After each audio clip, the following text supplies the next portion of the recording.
we have before us the opportunity to forge for ourselves and for future generations a new world order. When we are successful, and we will be, we have a real chance at this new world order. I'm under arrest. Look, I'm under what? Gentlemen, this is Democracy Manifest. Get your hand off my penis! This is the bloke who got me on the penis before. What is the charge? Eating a meal? A succulent Chinese meal? Так вот, не первый раз я вам говорю, что вы провалились. Well, now for the first time I can tell you that you're a disaster.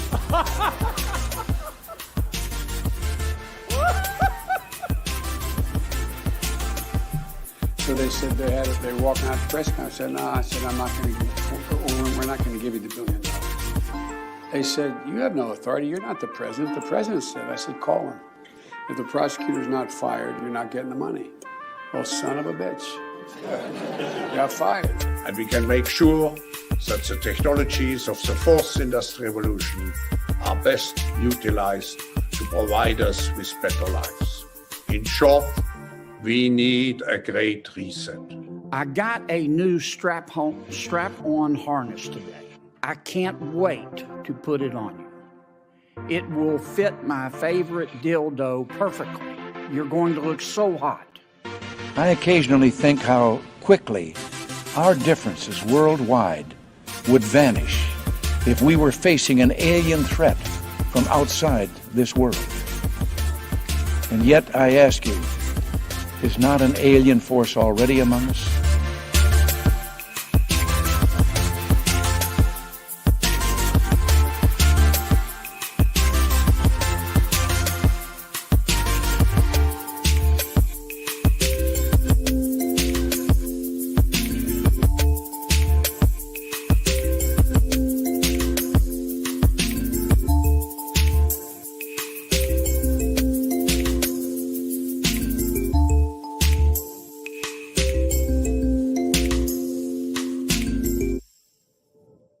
Welcome everyone to Stateside Safari episode 5. I'm here with my buddies, Toasty with the Mosty and Mr. Fealty. How are you guys? Hey, Al. Hey, Daniel. What's up? I am just, I'm just up. Like, actually, it's really cold and wet here today, and it's actually it's 11 o'clock, so I should have been up already. But I just 11 sort of a.m. or up. p.m.? A.m. Oh. So like I was just going to bed at about 3 a.m. this morning, texting out like people on Twitter and stuff. And I'm thinking, oh shit, I really should get together a more solid list of stuff to go through. I did. There's like a long list of things here. I know I made the title of the show, like, what does world government look like? I kind of put that as a backbone of the episode in case like the conversation fell flat. But I don't think it will, because I want to explain. I found Toasty, discovered Toasty from when I was with you and with Fealty and Chrissy Mayer on her member stream.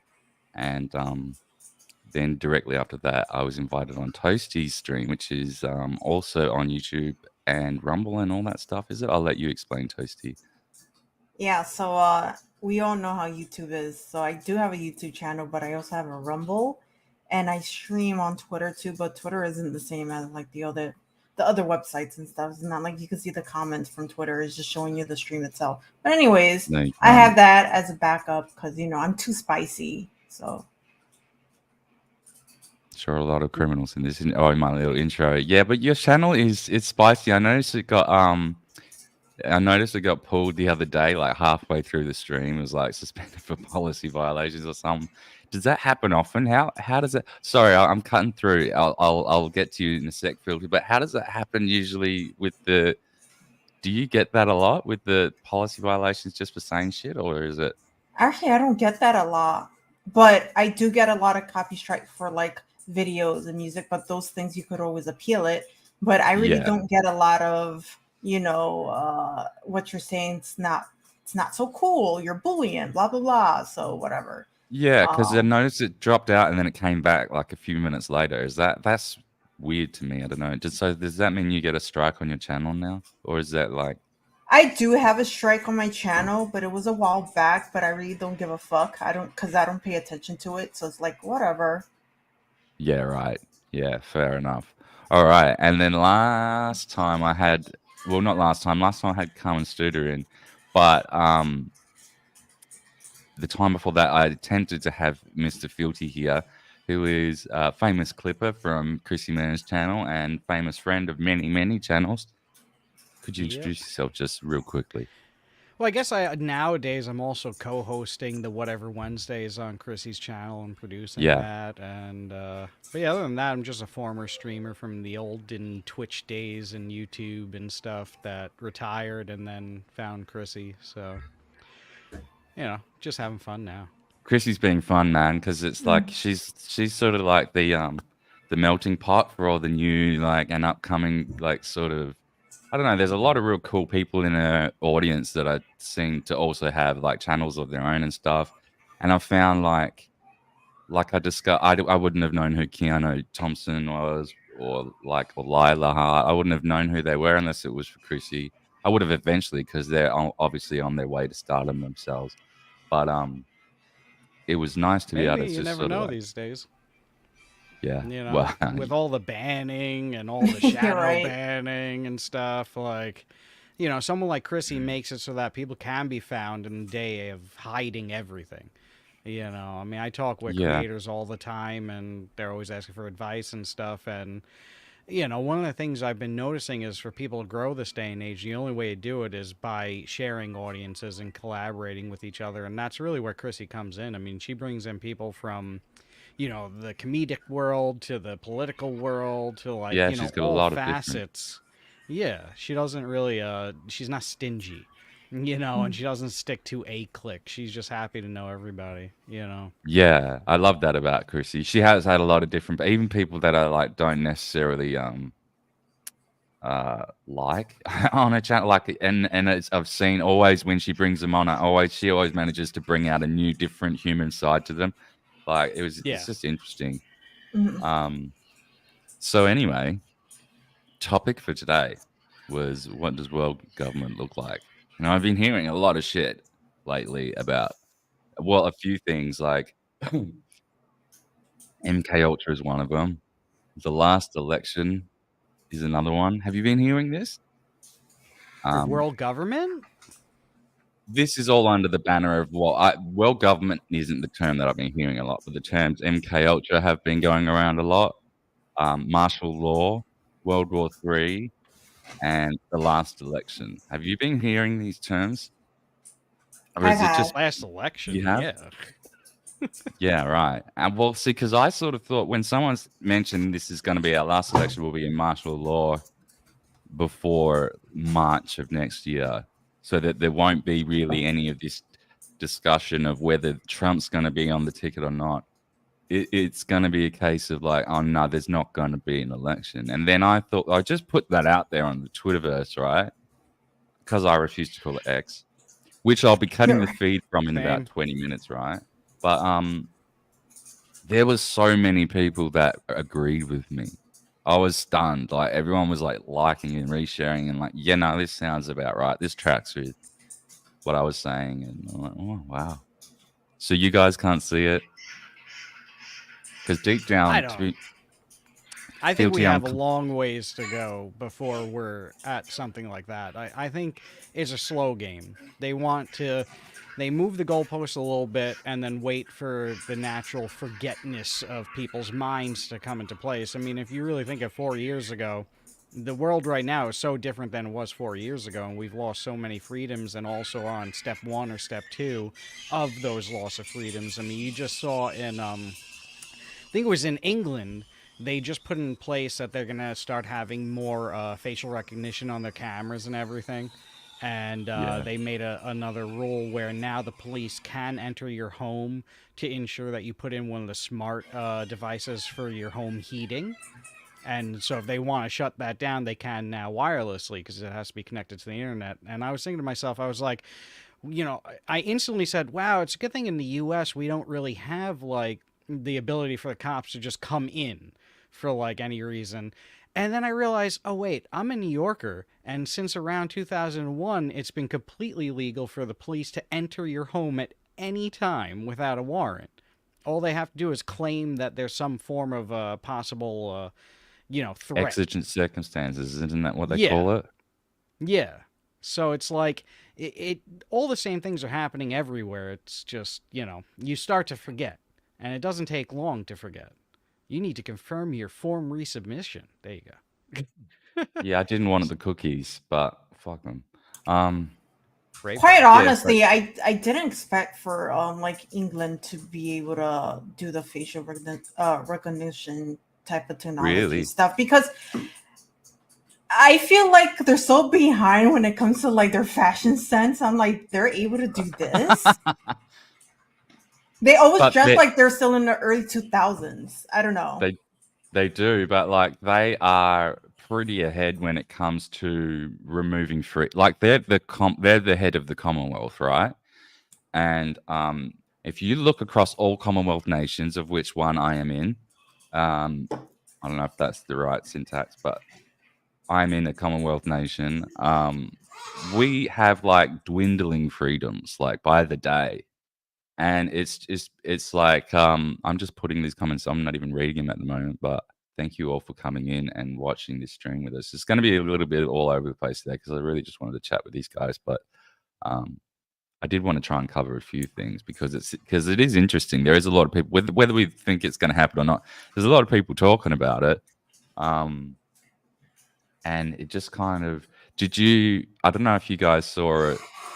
You probably didn't see my last episode. I could probably show it again. There was that interesting thing going around with there's a video thing out there at the moment with a guy. Whoops, he's in a college campus and he's got this speaker thing, right? I'll show you it real quick because it's saying in 2 minutes. Let's change from this to that. This guy here, I'll read you the thing. Picture this: a professor, a true maestro of sound waves, has concocted a musical marvel that is silent to the ear, but rings loud and clear in your noggin. The scene of this spectacle is none other than a college campus where I'm told an Eagles classic took center stage. Imagine the students' faces stunned, bewildered, and utterly bamboozled. Now, if a college professor can pull off this auditory illusion with just a couple of $100 and a dream, it really makes you wonder what kind of high-flying acts Uncle Sam could be orchestrating behind closed doors. So this is the suggestion that there's this voice-to-skull technology out there and that they can beam your own voice or other sounds, whatever they decide, into your brain into such a way that it's only visible, only audible to you. And here is and it sounds crazy, right? Until you see it does We've had LRADs for over a decade. LRADs are the what does it stand for again? Long-range audio devices. Yeah. And so they are the big super duper round devices that have on top of the trucks, right? It's a heavy directional speaker pretty much. So this would just be a directional speaker that's gonna just go here, more directional than that. That's true. I guess now that you say it, if you put it in that context, it's kind of plausible, but for no one to be able to hear it other than you is an extra step. But this guy's that's the same thing with an LRAD. If you're outside of the scope of the LRAD, you won't hear it at all. Yeah, but this is even more sophisticated. Yeah, you can be within the range. You can be directly in the path.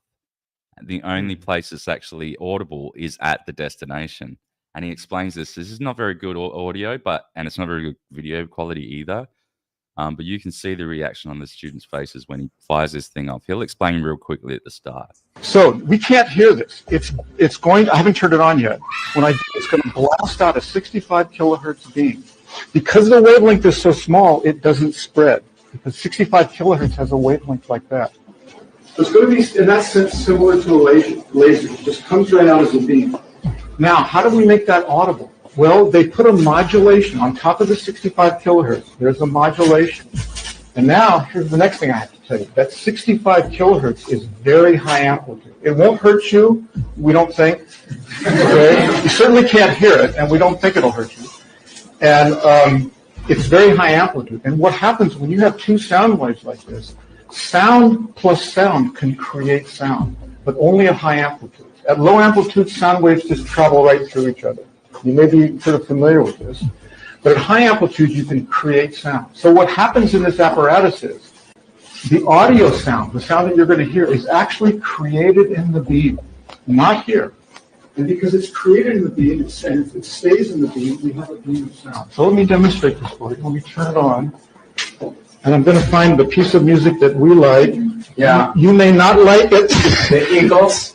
You like the Eagles? Okay, good. Oh, we have a friendly audience this year. Yeah. I think they're just saying it to make us feel better. Right.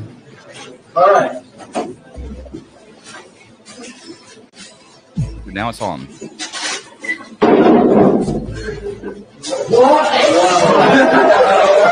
It's worth the $2,000.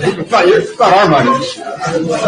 I want to point out that like it's on and there's no, and even with an LRAD, even if you're like somewhere within the narrow range, you will hear it somewhere, right? If you're standing anywhere between the device and its you know, in maximum range, you'll be able to hear it if you're within that pathway, right?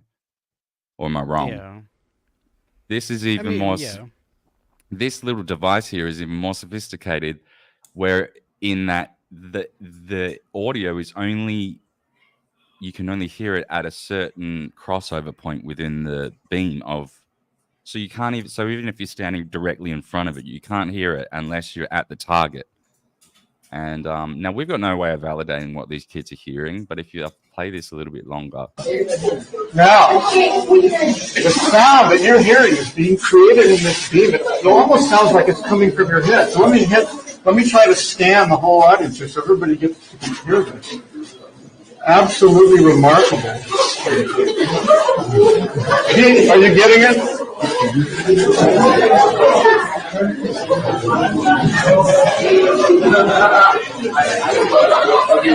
Let's try to, one more thing. Let's try to bounce it off the wall. Raise your hand if you can very clearly hear it. I'm going to try to bounce it off the wall. Look at where the hands are raised. That's crazy. See how they only got it to like a little narrow bit of like just a few hands at the back there, but the front ones weren't hearing. It's kind of, that to me was kind of shocking. I know you brought up the LRAD thing, but I didn't even think of that. It seems like an LRAD to me. Yeah, I mean that might be a fair observation. What do you think, Toasty? I think that's pretty cool. Have you ever seen anything like that before? Mm-mm. Other than like the LRAD, which I hadn't even thought of. Mm-mm. I think that's pretty cool. But I think I'm just a person that is easily impressed by things. So but that's the thing, like we kind of like we sort of, most people are like, you know, like a lot of people don't even know what, unless we just described what. I had to get Fealty to explain it again to me, even though I'm pretty sure I knew what LRAD was because we have them here. But it had escaped my memory, and these are things that not a lot of people think of, and not a lot of people even think of. Like, not a lot of people know what MK Ultra is. Do you guys know? You Fealty, you know what MK Ultra is, surely? Oh yeah. Toasty, have you heard of MK Ultra? I think I've heard of it. I don't know what it is, but I've heard of it. So and that's fine because a lot of people haven't. It's a really super. It was a super secret CIA program that they had back in the 50s. But it was research and development into mind control, and it ties back into I think it started when they brought over a lot of the Nazi scientists and stuff after the. That means Twitter can fuck off right now, actually. But this when they brought over a lot of the Nazi scientists from Operation Paperclip, when they split up half of them from. They gave half of it to the United States and half of them to Russia, gave them anonymity, and then gave them like cushy jobs for the rest of their lives. One of those jobs was heading up NASA, taking people to the moon, blah, blah, blah. Where was I going with this? Oh, yeah. another one of these projects was called MK Ultra. So they were researching and developing mind control. And they were doing this for decades until they actually got busted in the 70s. They did all sorts of crazy stuff like, now this is a potential rumor, or this hasn't been confirmed as true or not, but they were like doing stuff like poisoning entire towns worth of water supplies with LSD to see what would happen. Pretty sure they were responsible for the Tuskegee experiments, were they not?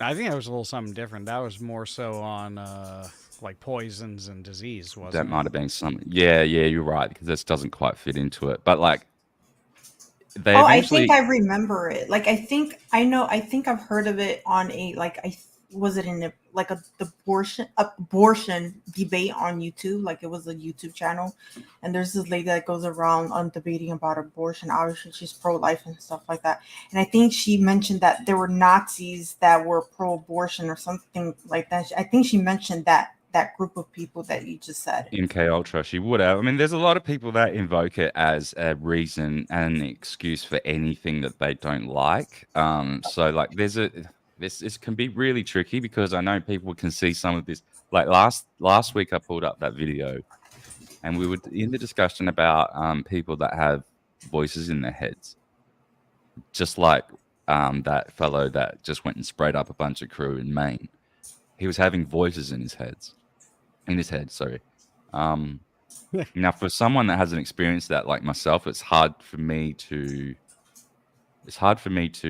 describe or understand what that's really like. But then when I see something like this, I think, wow, shit, that sort of thing's like really plausible. Like, it might not even be a problem with him. It might just be he was literally targeted by someone that wanted him to do something. YouTube, I'm not saying that's what happened. But could have. Right. Well, I mean, MK Ultra is it was the LSD test to try and conduct mind control, like you said. That's what supposedly it was all about. That, you know, the rumors that came out when they got caught, like you say. But there's no way to know that they've never stopped. There's no way to know that we've not been under anything with MK Ultra. I mean, we know that there's certain stuff put in the water supply that we drink here, especially in New York, that was under the guise of, oh, it's supposed to make your teeth more healthy. But then you find out, oh, it can make the brain a little slower, a little bit cognitively declined. And they do that all over the world now. They've got Calgon and iodine and fluoride and everything in. Mm-hmm. Yeah, fluoride's the main one, but like they've got all sorts of shit in there. And because I've worked at some of the stations that pump some of these things in the water, not actually like as a designer, but crazy stuff that goes into the water. That's all the same, though. See, like, anything to dull the mind or control the mind in any way, shape, or form, it's really in the same family. Like, just because, they're not doing LSD to make it happen because they figured, like, it doesn't really work too well. You know? It's like, but look what they did find that works well. You know? I mean, we already know that there's certain metals that come off of brakes on cars that can make you more angry. You know, I mean, people take lithium to keep themselves sane, you know. That's right. You put lithium in batteries, right? Lithium is a metal that's in batteries. So it's like, you know, there's many ways you kind of manipulate or, you know, kind of push the society to try and get them to do what you want. And just to sort of like shut down any of these ideas that, this was just a conspiracy theory that was never confirmed. No, the US government actually apologized for this. They had to, because in the 70s they subpoenaed a bunch of the records, but there was a fire or a flood or something.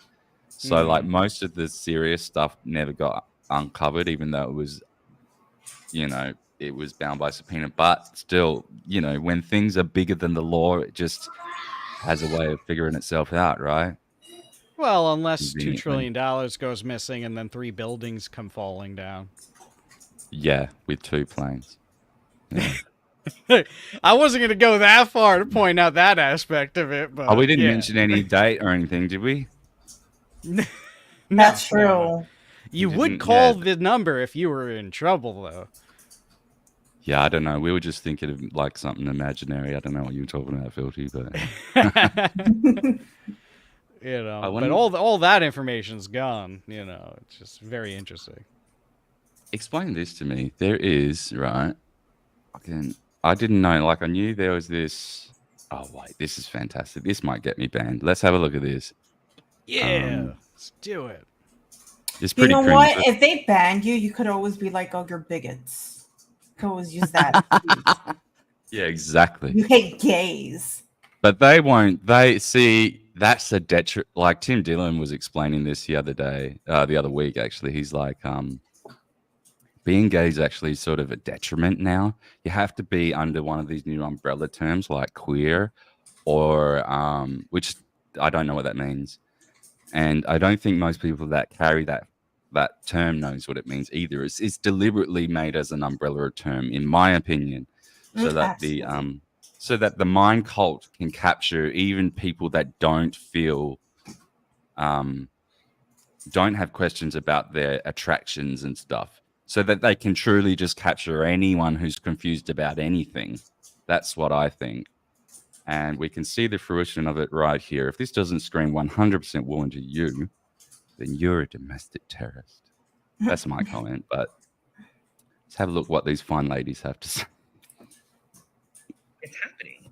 And so this idea that there was ever two genders is a fallacy. What a beautiful woman. I'm so jealous. I know, like the facialness, I don't know what to call that. It's beautiful. It's stunning. It's brave. What do you think, Fealty? Comments? I think the person is a little off his rocker. That's what I think. I mean, it's when I see something like this, you're looking at a person who they've got trouble probably in their mind, and all they've ever been around is people that are just supporting it. You know, right? And people supporting it are at a foundation of a medical system that wants people to be like this. You know, this all started in the psychiatric offices. Before the 90s, you didn't hear about shrinks all the time. And before the 90s, you didn't hear about happy pills and pill for this and a pill for that. It's like, you know, I have family members that are on tons of pills. It was not like, like in the 80s there was a bit, but it was nothing like it took off in the 90s and 2000s. No way. Because in the 80s, it was looked down upon. It was mocked. Like, what are you going to go tell a person, like, your problems for? That's what your family's for. Or that's what, like, you know, a drink of booze is for. You know, I mean, granted, it's been decades and decades and decades. We know of crazy people. There has been, you know, people that have gone into the psychiatry field. But really, the 90s is when it took off, where we're going to solve everything with pills, and then we're going to solve everything with, like, processes of how to deal with your problem, and that's what we're dealing with right now. We are now the psychiatrist's office. We need to look at this person, even though clearly they've done nothing on their journey to become what they're going to try and say they are. You know, but we're supposed to look at that and be like the shrink in the office and accept that delusion and pretend it's real, you know. But on that, I don't fully mind. I mind with the fact of legally in certain countries right now, if you say you don't, like, that's not what, you know, that person's saying they are, you go to jail. Hold on, did you say you don't mind if the shrink is saying that this is fine? And yeah, I don't mind. If someone, like, look, if someone wants to, if that's how they feel, I don't mind that. Yeah. You know, I don't only mind when it becomes a legal problem. Well, it becomes a legal problem when psychiatrists get involved, because they are a completely autonomous. Like, they are some of the most autonomous people in all of life that you should fucking be scared of. Judges, psychiatrists, and there's a third one that I can't think. Oh, lawyers. You don't, but lawyers not so much as judges, right? But these are the people that are autonomous in society. There's no one keeping check of them other than their peers. And when you get the head of psychiatry, and I'll come back to this video in a second, but like when you get the head of the American Psychiatric Association, which is the leader of basically the entire Western world, when she says stuff like, where is it? This is where is it? Come on. No, not that. This is Dr. Dr. Thema. What is she? She is the head of the APA, the American Psychological Association. So they write the DSM-5, the standardized manual of what all the things are. This was her. Whoops, I went past it. Let go of the fear. Let go of the lies. Let go of the control issues. Let go of the manipulation. Let go of the selfishness. Let go of that which has been stolen. Let go of the denial. Let go of the tendency to dehumanize. Let go of the greed. Decolonize. Now, why do you need to be getting so involved when you have such a important role in society? That is nowhere near your place to be saying this sort of shit in a public. That's meant Yeah, for she me shouldn't. personally. Yeah, I agree with you absolutely. I think she shouldn't, especially when you're in a career like that. But I think people like that get into these type of careers just so they could feel like they're empowered, just so they could feel And like they're bigger people and stuff. And look what they're doing now. Just like the teachers in school and stuff, and what they're doing with absolutely, children. They take up these careers on purpose just so they're able to feel like they have that power. yes, absolutely, Toasty, and that's why I think that's why I'm frightened of the APA, to be honest with you, because like if you go in, say if you go into if you Stunning go and in, brave. yeah, stunning and brave, but say if you go in with 10, like if you have ideations of harming yourself and you present yourself to a psychiatric ward in Australia, they will, without a doubt, 100%, they won't let you leave there until they have prescribed you with a personality disorder of some kind. It will usually be borderline personality disorder because it's the least understood. It's the Right. least. It's the one that can't be treated, and it has such broad overarching descriptors to it that you can literally fit it on anyone. Because it has something like a 10% chance of ending yourself badly, and it's just one of those things. Now, so many people out there have been diagnosed with this that don't have it, but that's because of people like that getting into not this, but the other one that created this. That's what it leads to. It just leads to all of this shit. People in the field just wanting to, we can't let them go. We've got a policy that we have to diagnose them with something before they leave. We can't just say, well, they were literally having a terrible, terrible couple of months or whatever, and they don't take any time to listen to your story. They're just like, well, can they fill in enough of this form so that I can knock it over into being a disorder so that I can get the fuck out of this cold room? So I can tick off to say that I've done my job. I get my $600 for the hour, and I just can go off and do another one. That's what they do.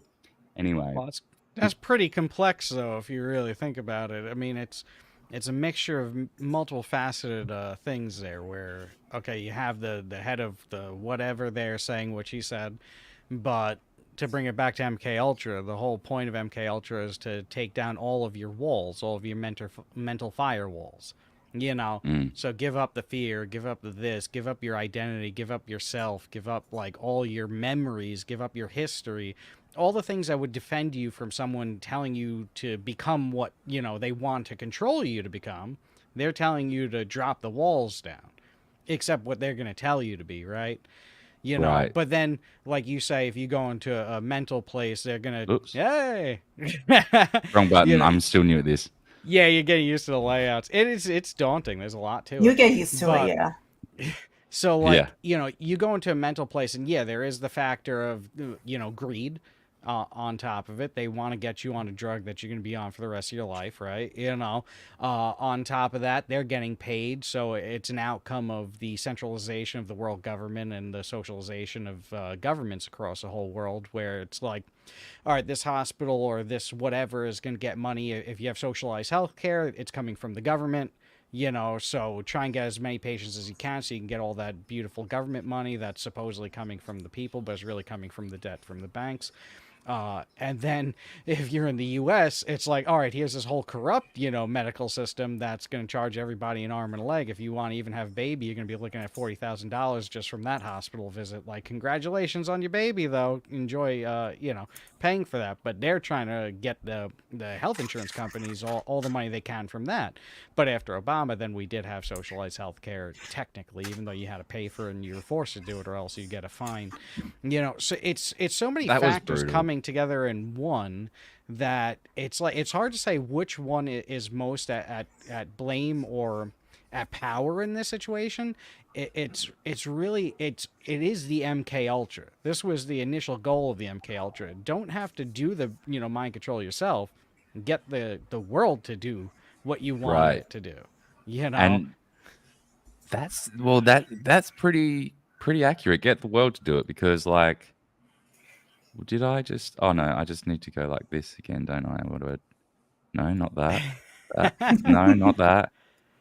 That. There you go. Mm-hmm. This is a perfect example of them doing it to themselves. Because it used to be that there was this one individual was on a stage. I'm going to be safe and call him an individual. Yeah, that's going to be an increasingly common word from now on. That's still dangerous, man. What if they don't identify as an individual? What if they identify as a they them? As They're a no duality? longer one, right? Yeah. So, let's just be safe then and say this individual or multiples of individuals in this entity. That's a jarring piece. No, fuck it. It's a dude in a dress. Okay. Yeah, there you go. They're not even trying. At least it's not even trying. There's a beard on it. It's just it's several mid fucking tires around. I'm done with the politeness. And look, he looks like me with long hair. Okay. Let's be fair. He looks like me with freaking long hair and a pink top on. Okay. Is this one you're gonna be? Is this gonna be your gay at 50 look? So if anyone sees this, it was just a joke. I came up on Chrissy's channel that it's just that I've been single for so long that if by the time I turn 50, if I'm still single and have not found a girl, I'm trying out becoming gay. Just saying. It's just gonna try. I think Daniel, is he considered a bear in the community? Or would he I think so. Well, if you have a hairy chest, I believe that's how it goes. Okay. You would he's not really. You need. I feel like he's not big enough to be a bear, but like he's not small enough to be an otter. Is that a thing? An otter? I don't know. Yeah, that's a thing, but I don't know actually what it means. Like I never really got into the terms because I don't even know what I am because I've changed over the times. Like you changed. Yeah, I used to be quite skinny, then I was really buff, and then I was like, now I'm just sort of not anymore because I had problems with it. Yeah. Anyway, this stunning and brave individual is joined by another one. Oh, Lord. It used to be the case, like, this would be the one person that they would bring it, they would be the diversity inclusion for the stage. It'd be like, this would be a Visa or a MasterCard event, and they'd be like, and like, next we're going to have a diversity, equity, inclusion specialist, which is just a dude in a dress that they could find at the last minute. Do you remember when gays used to have good fashion sense? It's like they're trying to be ugly now. Yeah, they had a whole TV show about it, you know? Mm-hmm. Yeah. I mean, even if I didn't understand the whole fashion sense thing, it was like, you could tell that they were putting lots of effort into a certain look, and they were pulling it off, even if it wasn't to your taste. This is not pulling anything off. I mean, except for your eyeballs. I'm just saying. Yeah, this is like, this is But then I thought, and then you keep hearing, like, I don't want to listen to what they actually say because it's nonsense. Right, it might be much more. And it could happen to anybody, any of your family. Look, this one doesn't have a dress that fits. Oh, shut up, you. This one doesn't even have a dress. Look at that. This is it's that guy. I hate him.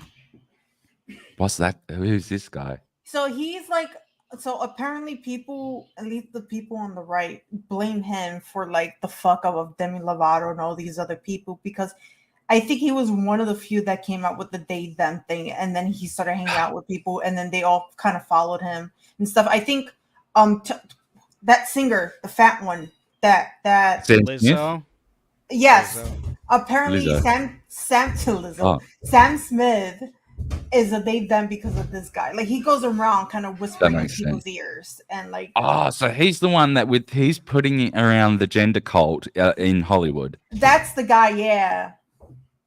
Ah, so he's the MK Ultra agent. Yeah.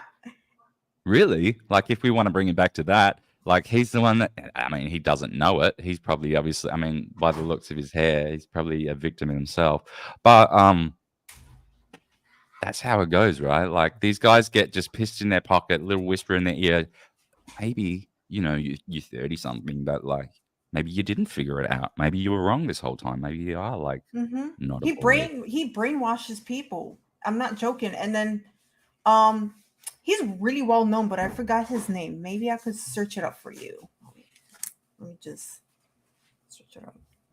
Well, most likely these are just initiates in the whole system anyway. You know, I mean, they're making probably quite a bit of money from doing this event and hosting it. And over the years of their transition into this mindset ideology, they've been getting bonuses and, you know, celebrations for them. Like, oh, wow, you put a dress on. I mean, you look at Dylan Mulvaney, you know, Right. it's like Woman the of the second Year. that change happened. Yeah.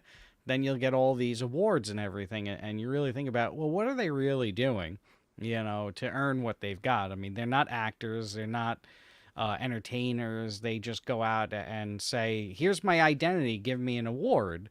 You know, that's really all they're doing. So that's the kind of reinforcement, just like a cult, where it's like in a cult, the people who really believe in the cult are the ones who become like the lieutenants in the cult, pretty much. Like, they become celebrated and looked up to and revered. Now, these people, if they didn't have this ideology and identity and this reward system, what would they have gotten from their lives? They're not particularly good at anything or trained at anything, right? Like, so what reward system would they have gotten other than disappearing into the masses and not being special at all? You know? Because that person's not a probably physicist. They're not a computer programmer. What's so special about them? What's special about them is they go out there and talk about identity all day long. You know, there's no worth in Nothing. Nothing special. And the more and more of them that there are, the less and less special that they are. I mean, what does this mean? Pansexual. First of all, I don't even know. We could probably break this down with AI. Pansexual is less than or equal to pan-Arab. What does that mean? We're always making something up. And by the way, the name of the guy in the video, the Indian dude, I literally had to just Google they, them Indian guy, and he popped up. And his name is WWIII Menon. Oh, fuck off. Is it? Hold on. Alok. So ALOK, and then space Vaid, VAID, and then D. Yep. Oh, yeah. He's ordered. Okay. Yep. Oh. Let's have a look at this. This looks different to what we were just seeing. This is from Quiz for Palestine, by the way, which is an account that had existed since 2022. So I don't know what they were going on about there. They were like angry at Visa for not. Do like, they not understand that Palestinians hate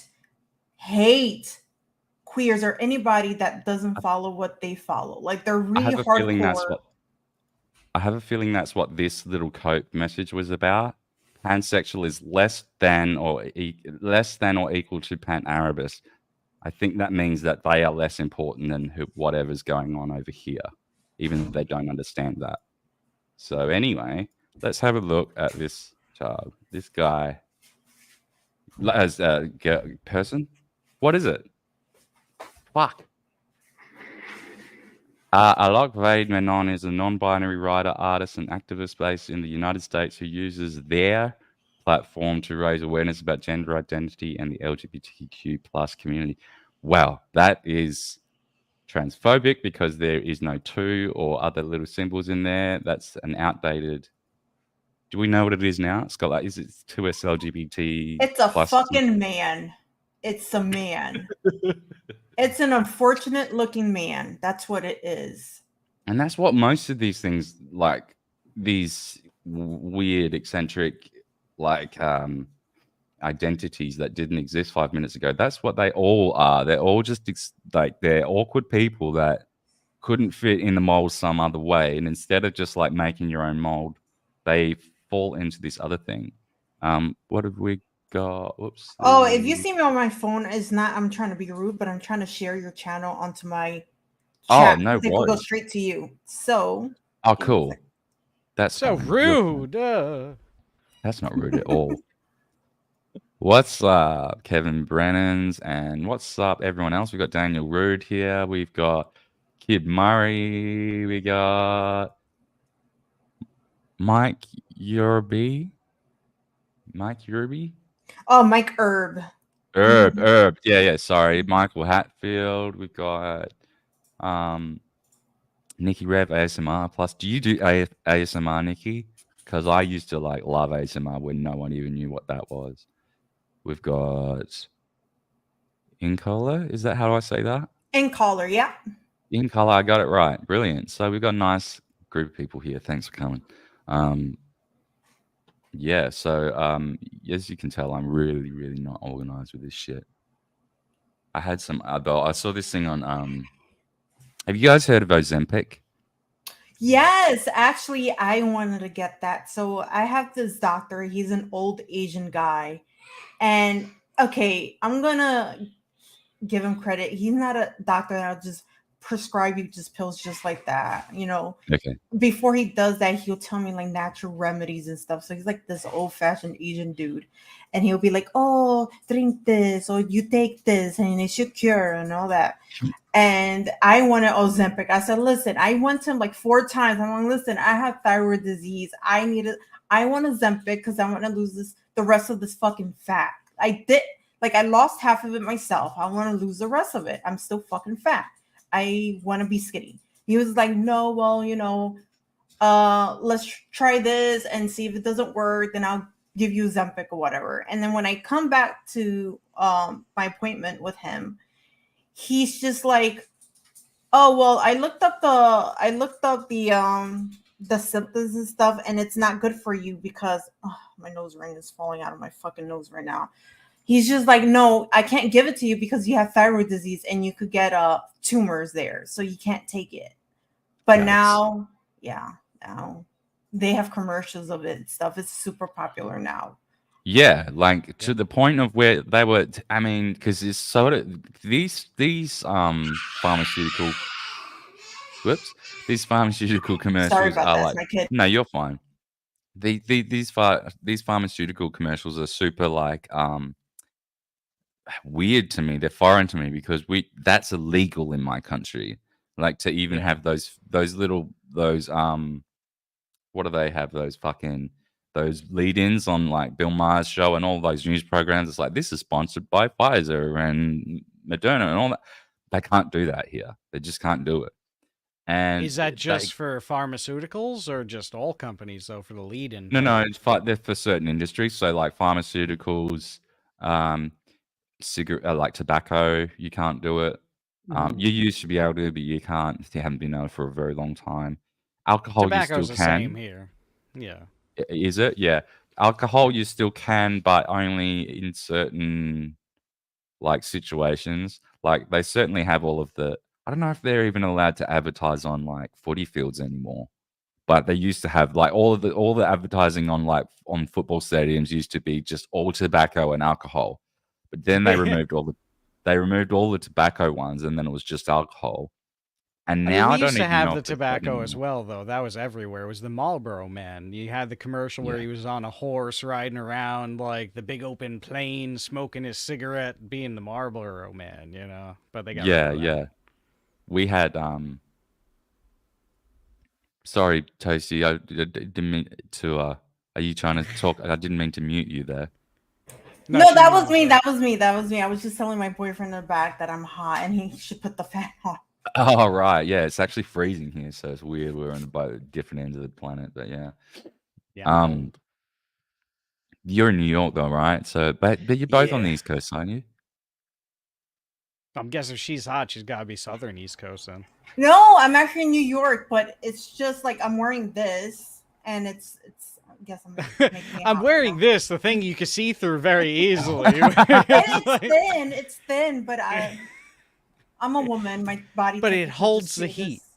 Right. Do you know I'm weird with like body regulation? You know, I'm like super weird. Like ever since I never used to be, but ever since I got the jabs, I'm not a pure blood, unfortunately.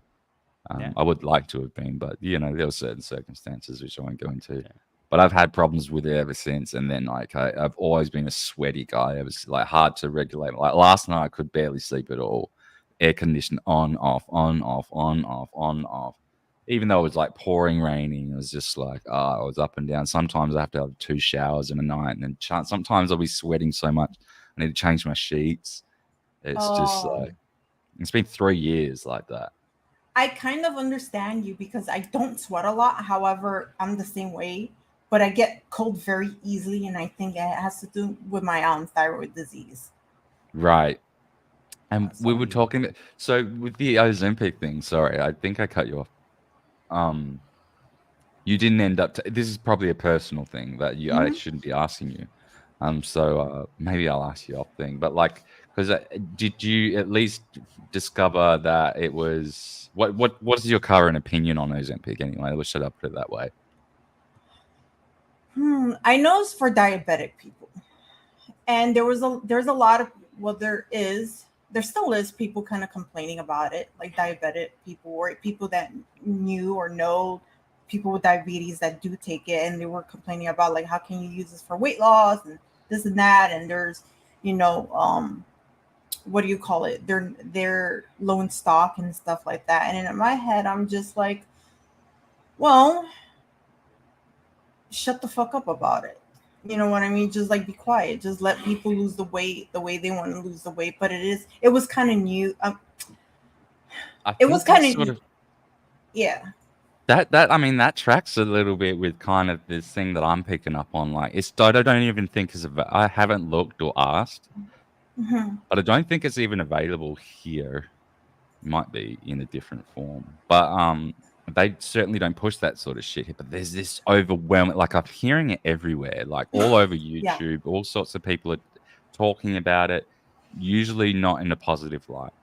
And I've discovered last night that they're using it because, you know, all they need is FDA approval for something. And then that doctors have like open license to prescribe it for whatever use that they think is appropriate for, even though it wasn't approved for that use at the FDA.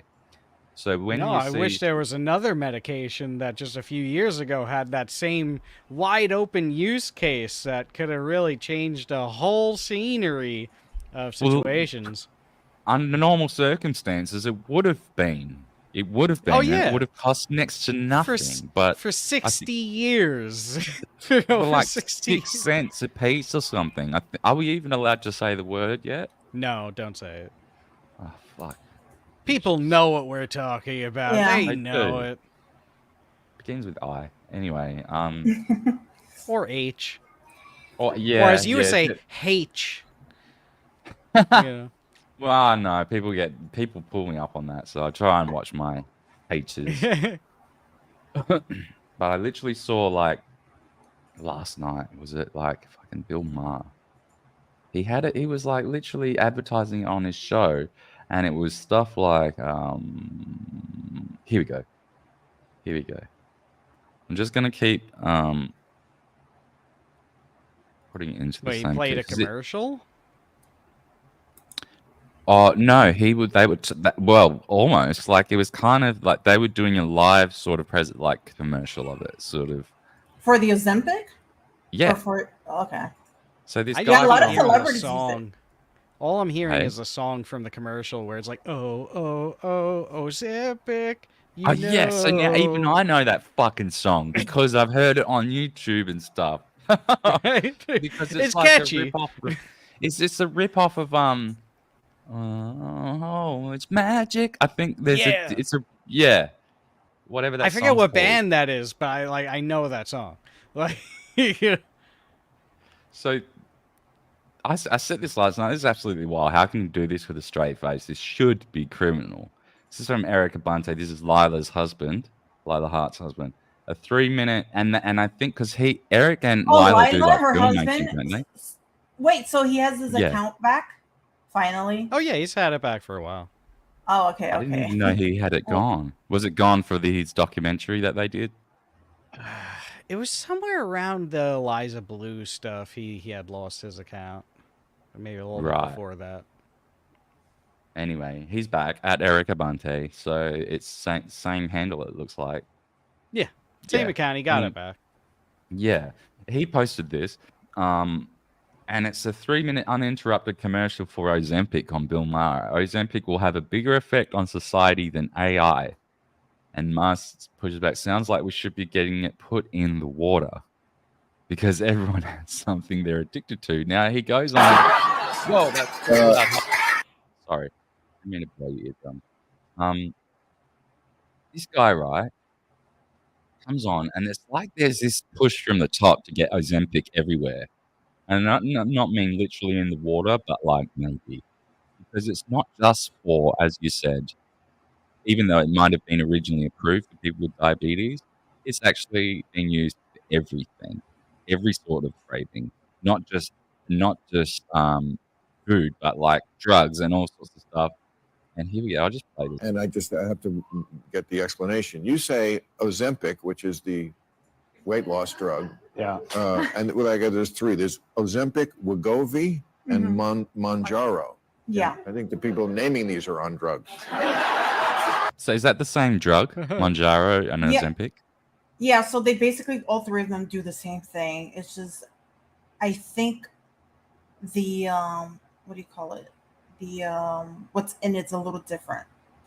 There's like 2 or 3 different, what do you call that? Like, Variations. Appetite suppressants. Like the, how they're made is a little different. Like they have like 2 or 3 little The generic ingredients brand. that are different from each other, but they all do the same thing. Right, okay. Sort of like Viagra versus Cialis. Yeah.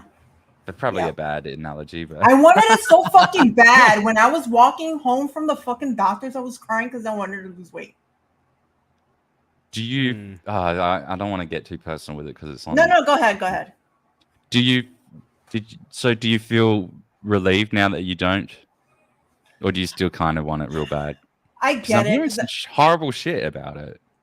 Right. Yeah, I hear a lot of people having really bad symptoms from getting it, and there's some people that are just like, no, I don't have any symptoms. I get it, everybody's different, right? But like, Yeah, of course. I also understand that I have thyroid disease, and so I can't, I don't want to like take the drugs and then I get a tumor on my thyroid and it's cancerous, Right. and I'm not doing all that. So I get it. It's just frustrating, you know what I mean? I 'Cause wouldn't want that for you, Toasty. I would definitely not want that. That sounds, yeah, I would, yeah.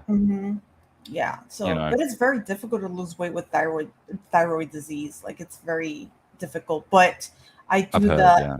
intermittent fasting. That's been helping me. So Right, okay. Well, you look good. You look great. I mean, I Thanks. wouldn't have Appreciate thought that you had issues with that at all. I get really suspicious when there's a huge, large push from the top to push these things like on Bill Maher and all sorts of stuff. This goes beyond just, this program is brought to you by Pfizer or Ozempic or Moderna or whatever. This is like a whole section on it. He's endearing the But- drug to the audience. You say Ozempic will have a bigger effect on society than AI. Since we've come off the savannah, we've had a dearth of salt, sugar, and fat, mating opportunities, play to learn. And with institutional production, our instincts haven't caught up to our modern economy. And the result is alcoholism, obesity. 70% of Americans are either overweight or obese. 70% of Americans aren't anything. $1.7 trillion in healthcare costs. There's bullshit on the left that when you're overweight, you find your truth. No, you're not. You're finding diabetes in a ventilator.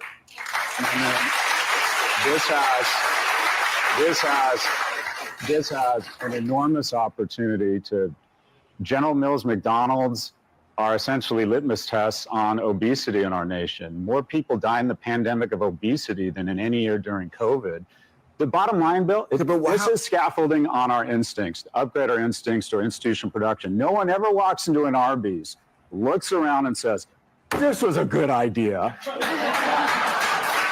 don't know about that. Okay. First of all, you're not explaining why that would have more of an effect than AI. Also, I think what people are not understanding here is that this drug, this whatever they are, Ozempic, Wegovy, I guess that's the same drug. They're not just to stop you from eating. They work on any kind of craving. It's a craving suppressant. Right. So that's the hook there. That's really going to be the selling point for people. They're going to be like, no. And I it's so cute how Mark goes into his own like, hold on, you're the salesman, but I've already got my fucking sanctioned points here from, what's his name, whoever owns me, to say, oh, hold on, let's bring it back to this is actually going to save you from every single one of your problems. Like that's what this sounds like to me. That's how this is being presented to me, and there's like almost no pushback. But it doesn't necessarily solve all their problems, because eventually you're going to have to wean off of it, and then you have to do the rest yourself. Right. And so if you have an issue of eating and you can't control that, then you're going to gain the weight back. But also when you're suppressing your appetite, it's like you're kind of starving yourself without having to feel like you're starving. So when you stop it, I'm pretty sure you're going to fucking crave a lot and pig out. I bet you would.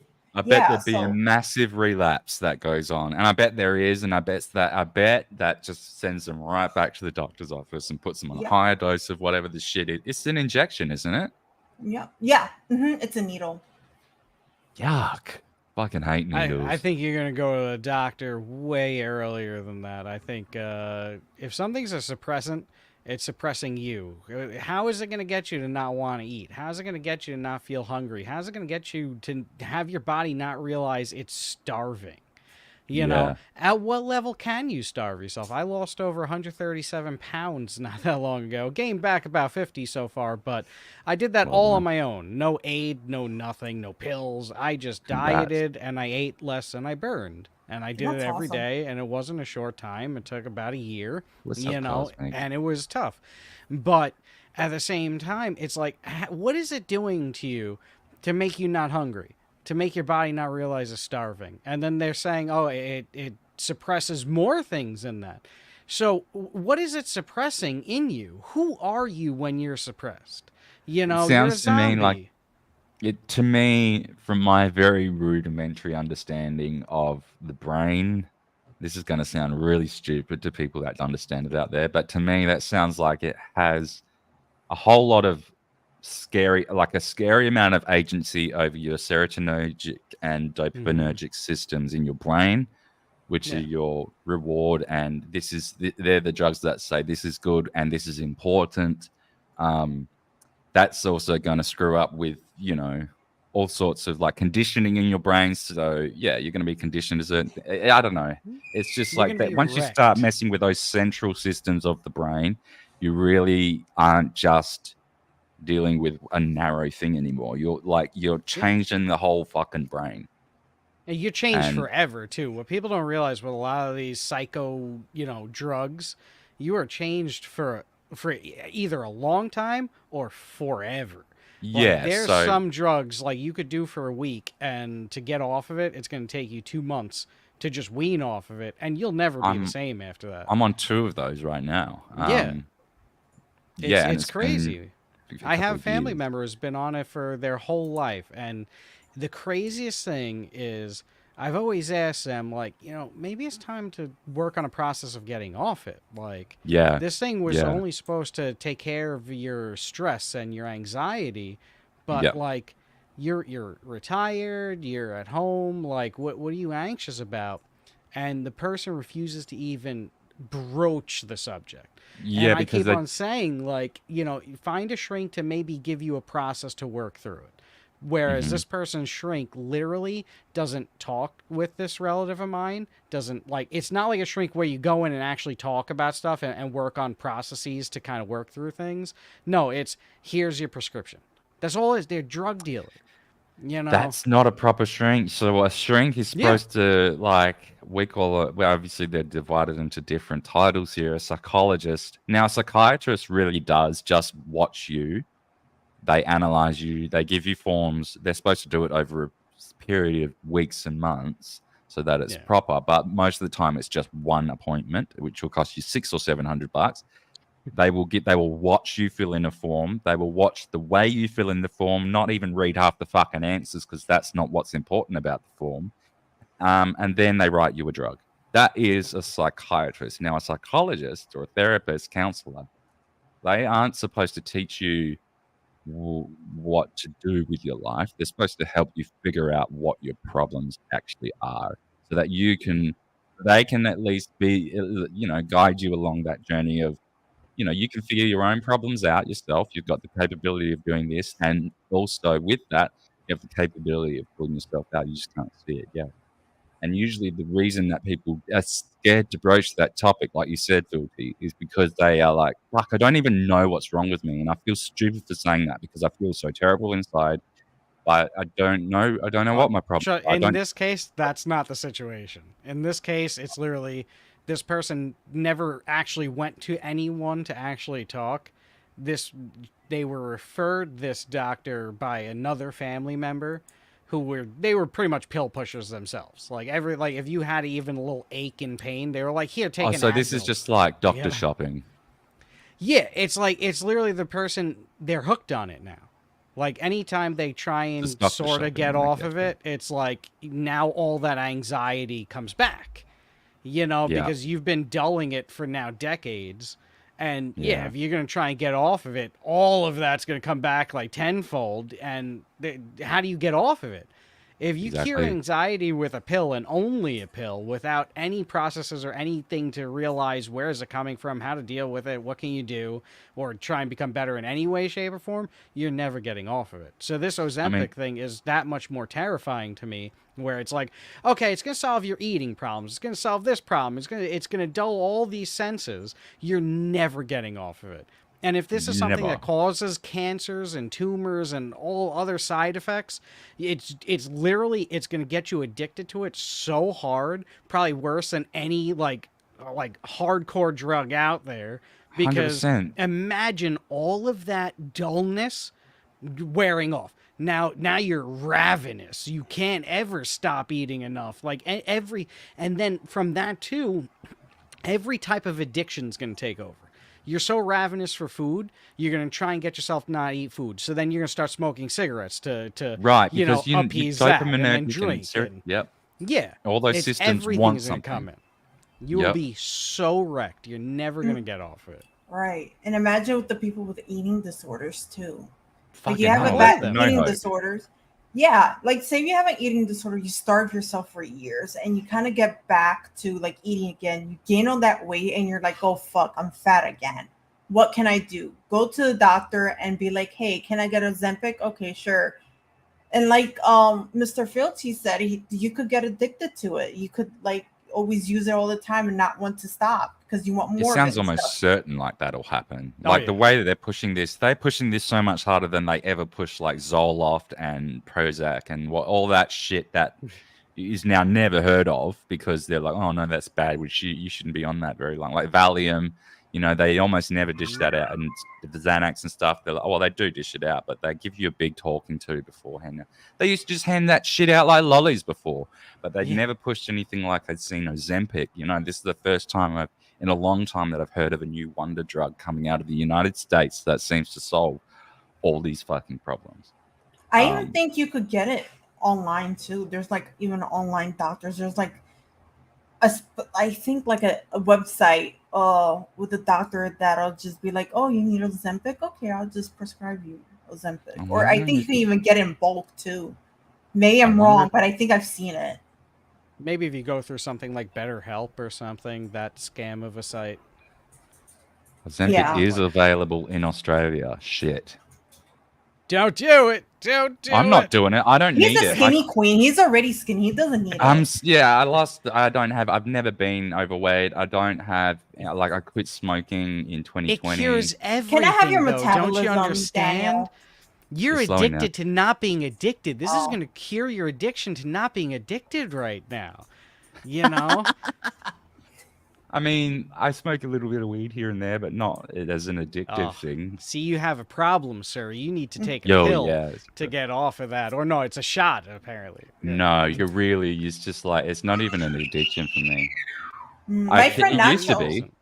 It used to be, but then even when back then, it only took like 2 weeks to come clear of it. And then I was like, oh, yeah, this is not it's not like cigarettes. It's easy 2 weeks, though. Yeah, cigarettes, it's Yeah. like you're 3 days or 2 days in, you're like, oh, freaking, I need Oh, I your need world's it. ending. Like, It's like, yeah. and even after about 2 months, you think, fuck, I'm still annoyed about these craving feelings. They're never going to Yeah. go away. I remember calling people and blaming it on them.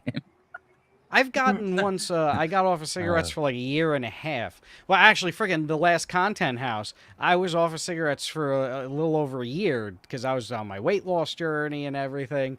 And I go to Content House and Keanu's there with Camel Crushes, which were those were like my faves before like I quit. I used to smoke Jar Blacks, Marlboro Reds, and then I got into Camel Crushes. Like those camels, they're the thin ones, aren't they?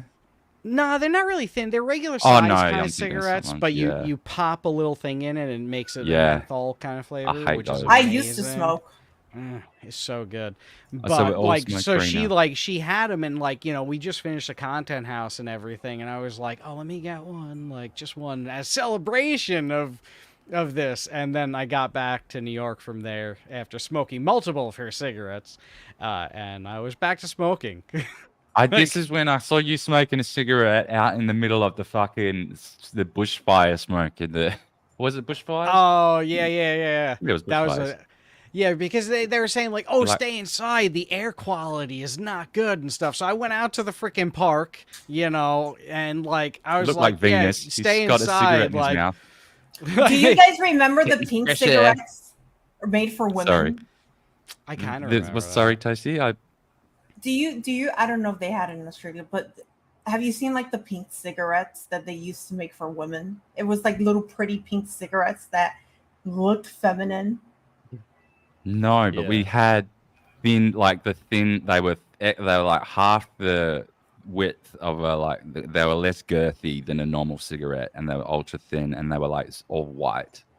I think that's kind of like, and they had like little flower details up the side of it. It I was think like I've seen sucking on a those. straw. Mhm, It's ridiculous. It's fucking stupid. I don't know why anyone. And it was like $40 for a packet. Like the Oh. cigarettes in Australia, because I haven't bought a pack of cigarettes for so long. But I had a look the other day. I was behind someone in the line who was buying a packet of Winfield Blue 25s, which was like the very first packet of cigarettes I ever bought for like $6, and it was like 50 something bucks. Wow. The cigarettes in Australia is just so much. It was over That's- $50 for a that's packet of What's that in 25. U.S. currency? What would that be? No, in that's ours? Australian currency. So, what is that? Let's just say 50 AUD to USD is $32.50. Wow, that's still high. It is. Yeah. Wow. A Yeah. pack of Newport here is like 16, 17 bucks. How many Yeah, in but that? you could go to a bodega and get it for like 11. Not that If I'm you saying I know would the ever do person, that. if you're cool with the owner of the bodega, if you're if you're nice to them, and Yeah. luckily for me, they like white girls, so they're always like giving me free like little food and muffins and stuff because I know them for years. So But yeah, that's the only really good deal in New York. For any of my non-American listeners, the bodega is just like a deli, it's corner store, right? Oh. Mhm. Yeah, or if you want to be like the first lady and follow her lead, it's Bogota. A bodega. so stupid. I bet she's never fucking been to one in her life. They're so Mm-mm. privileged, Oh, those yeah. people. She probably never The even drove Bogotas. by one. She's Nope. never seen one with her own two eyes, I bet. Like, Someone would have had to explain to her, like, Flotus, this is, what is they call them, Bogota or something like that? I'm not sure. We'll have to check on that. If you want to say with a Spanish accent, you say bodega. Bodega. Hmm. I'm not really. say it with my New York accent. But you're Puerto Rican, aren't you, Toasty? Puerto Rican, yeah, from New York. Because you have a slight accent, but it's not like super strong. A lot of people say that to me, and when I first go, like, okay, so I'm always changing doctors because I'm always like getting mad at doctors because they can't Doctor diagnose me with the shopping? right Nah, shit, jokes. or they don't understand my issues, so you got to change doctors. I And whatnot. 100% understand what you mean. I have the exact problem right now. I'm trying a new So one on fucking Tuesday. annoying. Yeah, it's so fucking I think annoying. that's everywhere now. I don't even think that that's like a New York thing or even Australia thing. I think For me, that's everywhere. I was Fucking really easy lucky. now. I had someone who was great for a few years, but she's retired now. So anyway, sorry, Toasty. Wow. I know. Yeah. So, but like, I remember going to this doctor for the first time, and they're just like, "You have an accent." I'm like, "I have an accent," and she was like, "Yeah, you have an accent. Where are you from? You sound Hispanic, but it's an odd accent." I'm like, "Yeah, I'm Puerto Rican." She was just like, "Ah, okay, you have an accent." I'm like, "Okay." I don't think it's odd. I think it's just slight. I think that's what they mean by odd. It's I it's think a I have Nuyorican accent. That's what it sounds like to me. yeah, That's- Nuyorican. Like back in the 90s, Jenny there from the was a block. whole lot of like, I bet, yo, like, ma, Right. yo, ma, like, yo, I. That sounds Yeah. super Italian. Yo, ma. Well, I'm Italian. What can I say? Fealty, That's what okay, comes see. out. That makes Super sense. woke. Yo, ma. Yeah, it was. I bet was more of the Puerto Rican back in the day, but I couldn't think of the other things. But like they used to say "oh ma," I remember him saying that too. My brother would Yeah. say that to my mom. Yeah. Yeah, but they would say it to girls though, like regular girls. Like That's outside, true. Like... Yo, mommy. yeah, that was like aughts that started coming out, which I thought was really creepy. I always thought calling a girl ma in any way, shape, or form was kind of like, what's going on there? like that's a weird person. And for girls to turn around like, ooh, I would be like, that girl is also crazy. They're both two crazy people talking with each other. You know, Yeah, when that's someone says definitely- Poppy, it's like, what the heck? Why? Why is it like? Why is that happening? Like, it's like, yeah. It's like you are a weird person. Like, That's the I don't thing, know. There's yeah. different phraseology. I don't get. I like, especially between like Australia and the United States. There's so many bits of vernacular that I've had to sort of figure out, and there's heaps of it that I still don't. There's a lot of it that still goes over my head. But well, that's fair dinkum to say, you know. Hey, you got that. But everyone knows fair. Everyone knows fair dinkum. Oh yeah. You know, I guess. people are starting to learn Aussie, I guess, slang. I don't know any. Really? Nah, Fair dinkum. fair dinkum just means it's a Like fair it's play. a confirmation. It's a confirmation that something is real and true. Like, oh yeah, like I wouldn't even know. I don't use it. I don't, because see, I've got more of a English vernacular. I've got more of an English accent and vernacular, so I don't even use most of the Australian slang words, unless I get sort of like roped into a situation where it's sort of, I don't know, it just falls out of my face. But like, usually I don't say stuff like fair dinkum and g'day, and I don't usually say those things. Gotcha. A lot of people, I'll get stopped a lot often in the street and from people in England, like English people saying, "Where from the UK are you from?" Which is interesting. But Well, how do you say you know? you know, okay. Look, I probably say that. I say you know. Okay. You know? Yeah, that sounds more English than like, because like Australians could be like, you know, you're. Oh, with the R, like the you know. Oh, right. Well, Chrissy made fun of me when I was on it. I do say it a little bit. No. There's like a. You know. I know. Yeah, there's a Yeah. little bit of a twang. It's like you guys like dislocate your bottom jaw just to say that word for some reason. Yeah. I just thought It is of- actually. When you It's said that, like- I just thought of the Canadians in South Park with their jaw piece. Well, they're Yeah, in the perfect. Commonwealth together, you know. Well, it is actually. It depends. It is actually got to do with where the tongue sits in the mouth, and it's different for different part. Like Scottish, when I say it's a natural. It's just where my tongue sits in my head, in my mouth. It's easy for me to say the phoneme R, whereas people in Scotland will say "im" because of the way that the tongue sits in their mouth, and a lot, "im," instead of like it's just, and and they've got and so in Ireland, I think they've got a very rhotic accent as well, like where the R's are really R.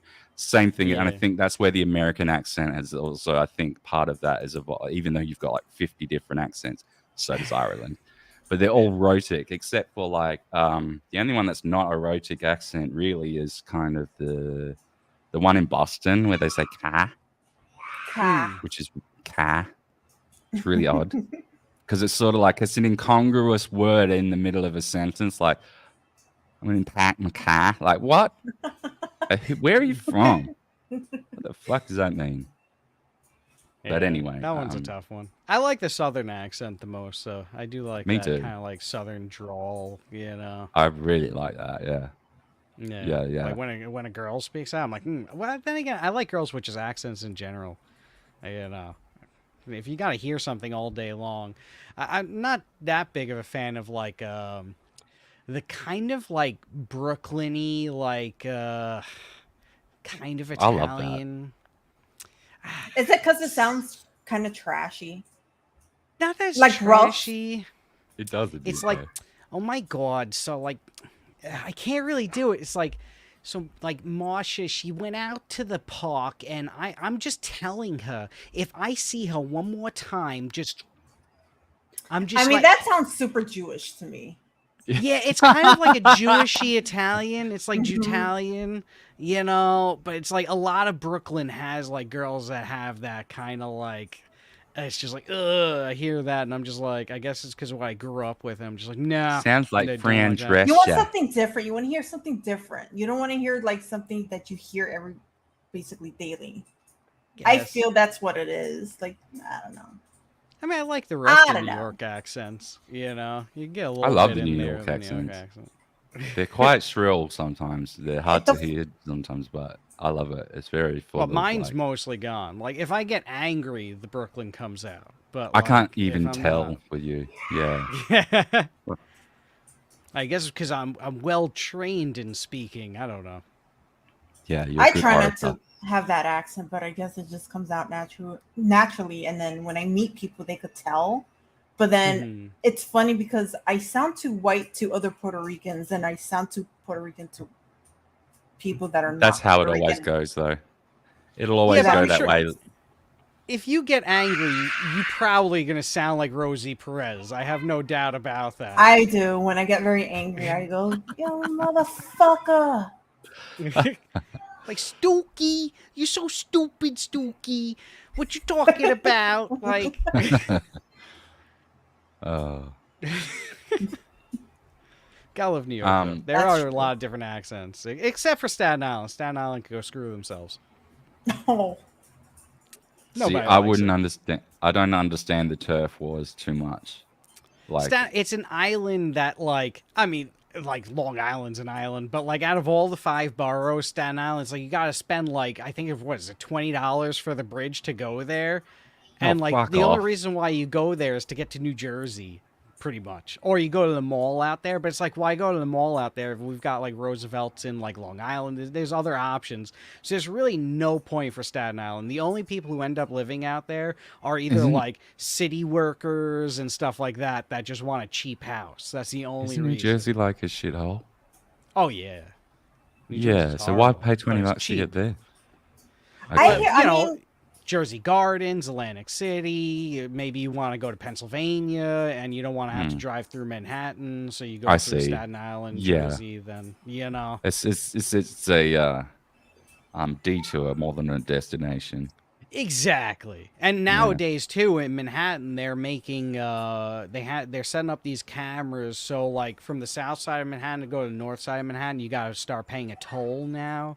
But you only have to pay once a day, this toll, because it's, I forget what they call it. It's like congestion. They're trying to make less traffic in the city and also bring down the climate, the poisoning of the climate or whatever. Oh, so they're fucking green climate terrorists. Yeah. But the trains, those things are so fine for the environment. Yeah, like all the metal coming off the brakes from the trains, that's fine. Honestly, we're really like we're picking between like fucking fine hairs when we're talking about the Western output of carbon. Anyway, China, in comparison to China with 1.5 billion people has significantly worse output in like carbon emissions than even India, which has more people and is also a developing nation. So this whole excuse of like, oh, well, it's their turn, they need a chance to... Well, fuck off. No one cares about that. Like, if you're really going to stick with this whole story that carbon is the main evil thing, which I still am not convinced it is, because correlation is not causation. But anyway, I won't get cancelled today. Well, discuss the outcomes of it. Okay, so let's say it is true. What is the outcome of it, right? All right, so now the governments of the world who's picking all these climate agendas? The WEF, the IMF, and organizations that are centralized. World so like government. You say, world government, what does it look like? That's what it looks like. So we're taking the powers of what should be under countries and states, especially the United States as a democratic republic, not a democracy, as they love to say.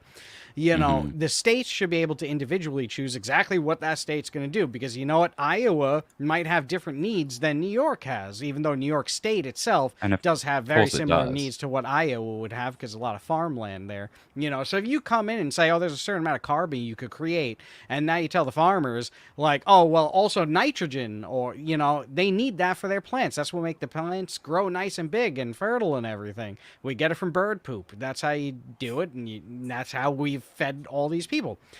Ironically enough, that was found out by the same guy who created the gas that was used in a certain world war on a lot of people. It's like, yep. Yeah, you know, so that's what world government looks like. It's a centralization of power, and is taking the ability to choose this power and giving it to the smallest amount of unelected people that control the whole world right now. And that's what we're seeing. That's what you see in New York, because you know what? New York is getting this pushed upon them, whether it be through government or through the money of BlackRock and all these other centralized, capable more world government factors. Yeah, and that's when you look at it, what's the outcome of it? It's an easy way for these centralized powers to strip you of your ability to own a car. New York is trying to get all the New Yorkers to stop having gas-powered cars. They want you to go electric. Well, then what's going to power the electric car? Because also in New York, they shut down 5 Mile Island, which was our nuclear power plant, in lieu of what? Coal. So we're powered on coal again, and they're trying to get everyone to get solar panels, which are bunk and don't really work that well and break so easy. And the amount of carbon it creates to make those solar panels and keep going is way more than what the nuclear power plant would have been in the first place. But, you know, the nuclear power Everyone's too scared of nuclear. Yeah, so you look at the outcomes and you ask yourself, what's true? You know, what's true here? If the outcomes is... these small groups of centralized powers controlling all the countries of the world, even though they're not elected, it makes me think something might not be true there. 100%. And it's people like like you mentioned them, the United Nations, World Economic Forum, Council on Foreign Relations, the International Monetary Fund, the BIS. Yeah, all of these summits that they have, like Davos, B20, G20, all of that shit, G7, all of these things, they're like groups of different, they're like, what do they call it? Multilateral relations. It's like, yeah, just like the instead of bilateral relationship, what do they call them? Like bilateral agreements where you go like, I'm going to make an agreement between this and one country. I'm skewing off into a slightly separate topic now. But like, if you've ever heard of the Trans-Pacific Partnership, that was a deal that was set up to be like an agreement between a multilateral agreement, meaning all of these countries were going to be signatories to this thing. Oh yeah, the Committee of 300 is another great one, which is the group of people that are said to sit below and do the dirty work for the families of 13, the 13 families of the Illuminati. Yeah, we mentioned the Trilateral. Did I mention the Trilateral Commission? I'm not sure if I did. Actually, I don't think I did. I didn't mention that. Thank you for bringing that one up. But yeah, what was I saying? I get a bit confused. Sorry, I'm the one that's before, as you were saying, who's pulling up the comments. It's me. I'm sorry, Kevin. I'm a little bit like new to this, so I'm still like working out how to work StreamYard. I think what it is, he's on my channel, but I had shared it on my channel. Like I'm streaming this right now, but I have put a link for them to go straight to your channel. Since most of my audience, no offense, I love you guys, are like older guys, boomers and stuff. So I'm just showing them where to go. Yeah, sure. Thank you. Club of Rome. Old y'all old. Just saying. Club of Rome, I don't know as much about. And now that you've written that, I'm going to keep notes. Club of Rome. I've read something about Club of Rome. It sounds very familiar. I'm writing it down because I don't know enough as I would like to. Is it just me or is Toasty looking extremely yummy this evening? No, it's not just you. Toasty's always yummy. Thank you. Appreciate it. I mean, I'm turning gay at 50, so I don't notice these things anymore. You're way off 50. It has begun. Yeah, but you know, the WEF says you'll own nothing and be happy by 2030, and people think, oh, it's not going to happen until 2030, and they don't look around themselves right now and say, oh, I can't even buy a gas-powered stove in New York anymore. You know, think you're going to own your stove when it's only electric and can be shut down wirelessly from anywhere? It's like, you've cooked too much food this month, sir. You know, so they're doing that? I'm going through with that. In New York, it's completely, if like, let's say you redo your kitchen right now in New York, right? You have to use the same stove you have, unless then you're going to have to get full electric. You can't get any work done, or you're building a new house, or you're getting work done in an old house. It has to be replaced by electric, unless you keep the stuff you have. So the same is true here. You can no longer buy the I mean, even with electric stoves, where there used to be like a coil element on the top where it would be proper, now they have eliminated all of that. You can't. You have to get induction cooktops. Wow. And there's no gas stuff going in. Yeah. I don't know if they're doing so. I don't know if they're banning gas stoves altogether. But like in terms of like the that's domestic how they do market, it. One step at a time. Yeah, like in the domestic range of stuff, like a commercial market would probably be able to still get the gas burner stuff, but like for domestics, it's just not there anymore. It's like it's harder and harder to find. And but I don't think you gotta ask yourself, how is like GE and other companies that make stoves, especially gas power stoves, how are they not suing the city? You know. But no, they're not, because they're owned by BlackRock anyway, and BlackRock's, dealing with the WEF, they're all in bed together, you know, it's like, but all the people around, like, they don't care, they don't notice it. It's like, I'll take this one step further, because, you know, it doesn't really affect me right now, right? I don't have a kitchen that I'm getting work done on. I'm in either an apartment or I'm somewhere else. I have a gas power stove still, right? But then someday is going to come where they're going to need to, maybe they want to get an upgrade, or they're going to need to get work done. Then it's going to hit them like a ton of bricks, where it's like, oh, I can't get another gas powered stove. And it's like, yeah, where the fuck were you years ago? You know, when we were on step 1 of this 10-step process. You're a freaking moron, and you're the reason why it's gone. You know? People don't care until it's way too late, until it's already in a thing. It's like, let some other fucking poor cunt deal with that. But it's just like, no, you're going to be the poor cunt eventually. And even more worrisome is the organizations that we've never heard of, because you know they're out there. And that's a very great point, Daniel, because like you mentioned BlackRock, and the funny thing is BlackRock, it's either BlackRock, State Street, or Vanguard that own a sizable, controllable share of pretty much everything on Earth. And 90% of the entire United States. They own 90% of the companies in the entire United States.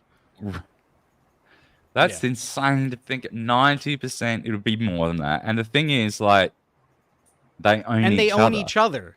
They own each other. So when you go to fucking figure out who owns BlackRock, you're like, well, it's not. That's not actually an appropriate question. There's sizable shareholders with BlackRock in Vanguard and State Street, and then vice versa. So they all own like these mixtures of each other, so that you cannot decipher who actually is the owner. So they are essentially all just one corporation. In effect, there's no real difference there. They're a monopoly, and people and wonder these- why there's so much centralization. It's like, okay, when you have this group of people that own like 90% of the country's businesses, and that's Yeah. not counting the land they own. I mean, because they have Right. ownership in JP Morgan. So now it's like, Mhm. okay, so they have ownership in the banks. Now they have ownership in the debt of the country. You know, you're Yeah. talking about especially the one bank that has the majority of the debt. Oh, yeah, and the one bank that owns the New York Fed, central banks, you know. And so they have control of not just the corporations, they have control over the land, the people, the businesses, the everything. It's like, Yep. this has been a takeover. We're in a centralization never seen before. Yeah. It happened step by step with things like Agenda 21. That was like back in 1992. They were talking about like UN land grabs and all sorts of shit, which we can see them trying to do now. And like Bill Gates owns like half of the fucking land, the farmland in the world. Well, you I don't know if who that's owns a lot of the land next to his land? China. Who? China. Oh, that owns doesn't a surprise me massive at part. all because It's not China. It's China. It's China. I was friends with she. Me and she, we worked together. We good friends. You know, it was huge, but you know, then something happened in 2020. I can't speak on it. I got a gag order. I can't say anything. it's funny because you know why China has bought up the farmlands and shit and all the because their groundwater is fucked. Over 95% of the groundwater in China is so polluted it's beyond remediation. It cannot even be used for cleaning shit. Yep. It's like if you use that water to clean shit with, it would make it more dirty. So they have to import water and like use all these filtration systems, and they have to keep going further and further and further out to sea to get fish because they've like fucked up all of the marine life in their They own went to the areas. Galapagos Islands. They were fishing Well, they out the Galapagos screwed Islands. the Galapagos. They are totally raping the Galapagos. Graping them, excuse me. Yeah. You were talking about a drink. You were talking about a nice a snack of grapes. Yeah. Shit. I don't know how to behave on this fucking platform anymore, you know? It's like, tough. It is It's tough. real tough. I might have to go Luckily, back and- I have not gotten Chrissy's channel taken down. Just saying. All the clips I've made over probably many hundreds of clips, I've not gotten the channel taken down. I love And watching then her the stuff. streams. I think I my do too. favorite thing is like the Simcast, just having all the girls because they're all eye candy and stuff, and it's just the guys She in the does chat that a lot. simping for them. So Well, Simcast 100 is tomorrow, so it's going to be a crazy show. nice. Yeah. I mean, I would recommend, whatever Wednesdays or whatever Thursdays when they happen, but, to each their own on favorite shows. I mean, they're all And great. I've actually got both now. I didn't because I was doing it at the last minute. I forgot to put your Rumble and stuff there, Toasty. But I did put your YouTube down below in the description, and I put Chrissy Mayer's stream, the link to her streams in the description as well. So you'll be able to catch Fealty. You'll be able to catch Fealty there on for whatever Wednesdays, but you'll also be able to see Simcast 100 tomorrow, right? If you go to that link in the description, you can find Chrissy. She's on everything. You just won't be able to find me on Twitter, just saying, since I'm search Oh, banned, yeah, search 'cause- suggestion ban. You're like Well, one of Daniel those- tagged you in the. Yeah, no, you could tag me. You just have to spell out my entire account name correctly. I'm going to follow you right now. Before I forget. It's weird because like and then I don't know if it's happening anymore, but you and like Keanu Thompson and Leanne Starr and a few of them. Yeah, oh, they were she's like a sweetheart. Yeah. Leanne's so funny. And actually, she's someone I'd love to get on here one day. Oh yeah, you'd have great conversation. At Content House, I spent most of it with her. We were just chatting about the world and stuff I can't talk about here that happens. She's when super cars are interesting. held up on a highway and can't really drive. You know that word. Oh Like- yeah. Yeah. Yep. A king of sorts. Yeah. Yeah. But Yeah. that was eye-opening. Like literally, like I was washing dishes and just chatting with Leanne, and just like, what? Like just like hours of like, holy fuck. Like, I really like. I don't know. She's such an interesting person. Like I won't get into it now until I'll wait till I have her on my show. But she's also good to talk about video games. Her and I are great video gamers, so we chatted about those too. But... See, I'm not a gamer, so I wouldn't get into that. My friend Yeti in the chat, we call him like the man with a million names. Kevin Brennan's wise baggy meat sleeve. His name is Yeti. He says Leanne is fucking gorgeous. Yeah. Yeah, absolutely. Yeah, I've seen her with no makeup on, and she is stunning. Just saying. Yeah, I mean, everyone that Chrissy gets on her channel is pretty stunning. Chrissy herself is beautiful. She's just been married to a perfect partner, Frank Pellegrino. Now they're having a little one, and it's all going very swimmingly. I'm very happy for them. I know she's still feeling a bit weird about becoming a mom. She still feels a little bit strange and doesn't know how to talk about it. It is hilarious when she's like, "There's a penis growing inside of me." Like, you know what? That's true. There is. You are growing a penis right now. You are transgender right now. All right. Yeah, I guess so. She is, but not Two-Spirit. She's Two-Spirit because she's a woman and she has a boy inside of her. There's a one time she can say that she could be a part of the letter mafia, But Leanne, though, I will say we shared a bathroom for Content House, and I saw her without any makeup whatsoever, and I was like, wow, golly. Yeah, I mean, and same with Zia, what's her name? Zia. Let's just go like Zia Land, right? Mm-hmm. Yeah, she's great. I'm her mod in the thing in her channel. Oh yeah. Yeah. Well, one of her mods is in love with Lindsay, one of Chrissy's friends, Didlotic. Yeah, he's got a big crush on Lindsay, and I know about it, and I've told Lindsay about it. Just saying. Oh, this is some inside baseball. Yeah, well, Zia got hit by a bus not that long ago. Yeah, like just the other day, right? Yeah, it was in a car. maybe 2 weeks ago. She was coming out to Chrissy's show because Chrissy had something she had to do, and Zia I'm Anderson, there at the show. Right. Yeah, Zia. Oh, yeah, I thought I said it, but I'm you there probably at the did, show. and I It's talked like. over you. Chrissy's show starts at 7. Zia was going to guest host it for Chrissy. And so I'm there around 6 o'clock just hanging out in the studio. And then Zia walks in at 6:20. And she's like, I got hit by a bus. And of course, I look up and down expecting damage. I'm like, are you okay? You just got hit by a bus. She's like, oh no, it was my car. So her car got hit by a bus, and luckily it wasn't bad damage, but she was on the phone calling a tow truck at that time. So Chrissy's show is at 7, ends at around 8-ish. The tow truck didn't show up till 1:10 in the morning. That's how long, from 6:20. So me and a couple other guys just stayed and hung out to make sure everything would be okay and stuff. That's a long time to be hanging out there. Oh, yeah. I mean, it was usually the other guys, they'll hang out. I leave a little bit earlier, but they'll hang out and stuff because I got to take the train, back to Brooklyn, then hop in a car and drive home, But, because my bus stops running. Woohoo, gotta love New York, It's the bus that'll take you 3-4 miles. No, we're going to just let that stop running at, midnight because no one's going to need it. The city that never sleeps, right? Yeah, except for the bus many bus routes and... Yeah, things you absolutely need. But yeah, we hung out with her. That was just crazy, the amount of time. And she was calling every now and then, what's going on. And the guy's like, oh, I'm having tire trouble. He's probably just naffing off somewhere, Bike got hit by a bus. This is one of those things when you don't get immediately, if you're not main straight, injured obviously straight away. It's a delayed kind of shock thing. Usually, it's the following day, you end up, super tired for no reason. You just sleep all day, possibly even into the next day. Just weirdly out of nowhere, you'd be like, yeah, I didn't feel...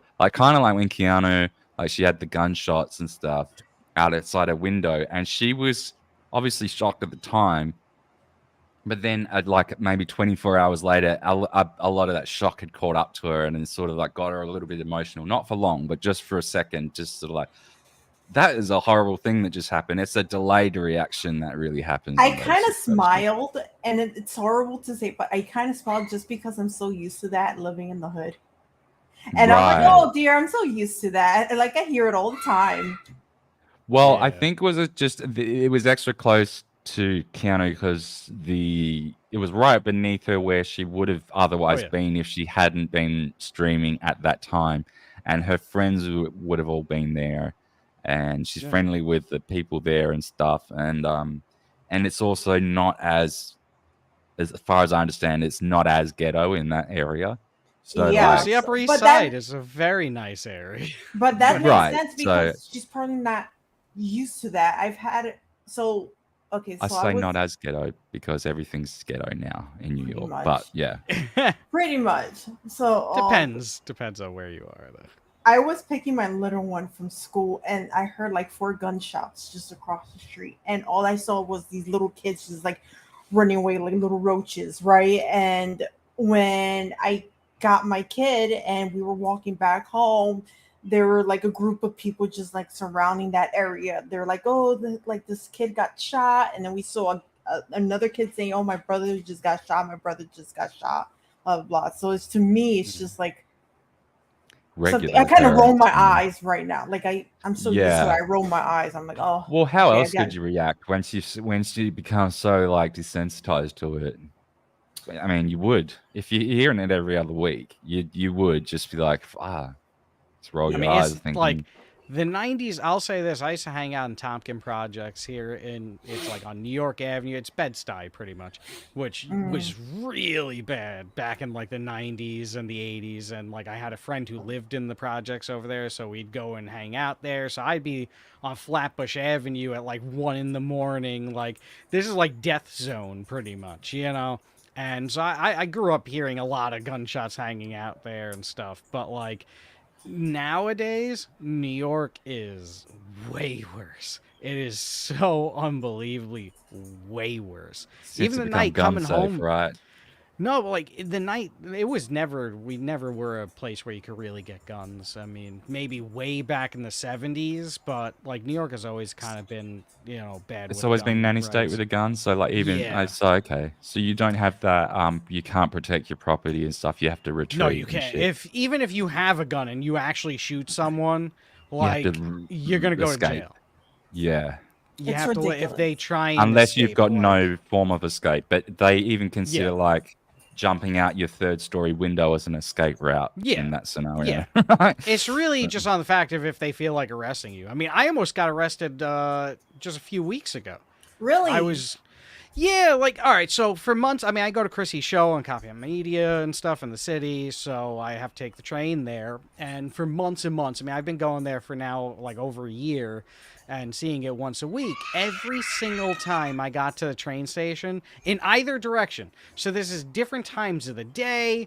You know, when I'm coming back, it could be either 10 p.m., 9 p.m., 1 a.m. Like, it doesn't matter. Every single time I got to the station, someone was jumping the turnstile. So for months, I'm paying, and I'm seeing that happen. And then months of seeing people, you know, walking out of stores with arms filled with clothing that looks like bread. You know, that's what we'll call it. The clothing looks like bread. That's what they need. They needed bread to feed their family. Walking out of stores, going into technology stores, stealing purses that are in the shape of bread, everything that looks like bread that you can imagine, going into Walgreens and CVS and getting their bread that looks like, you know, deodorant and stuff, you know.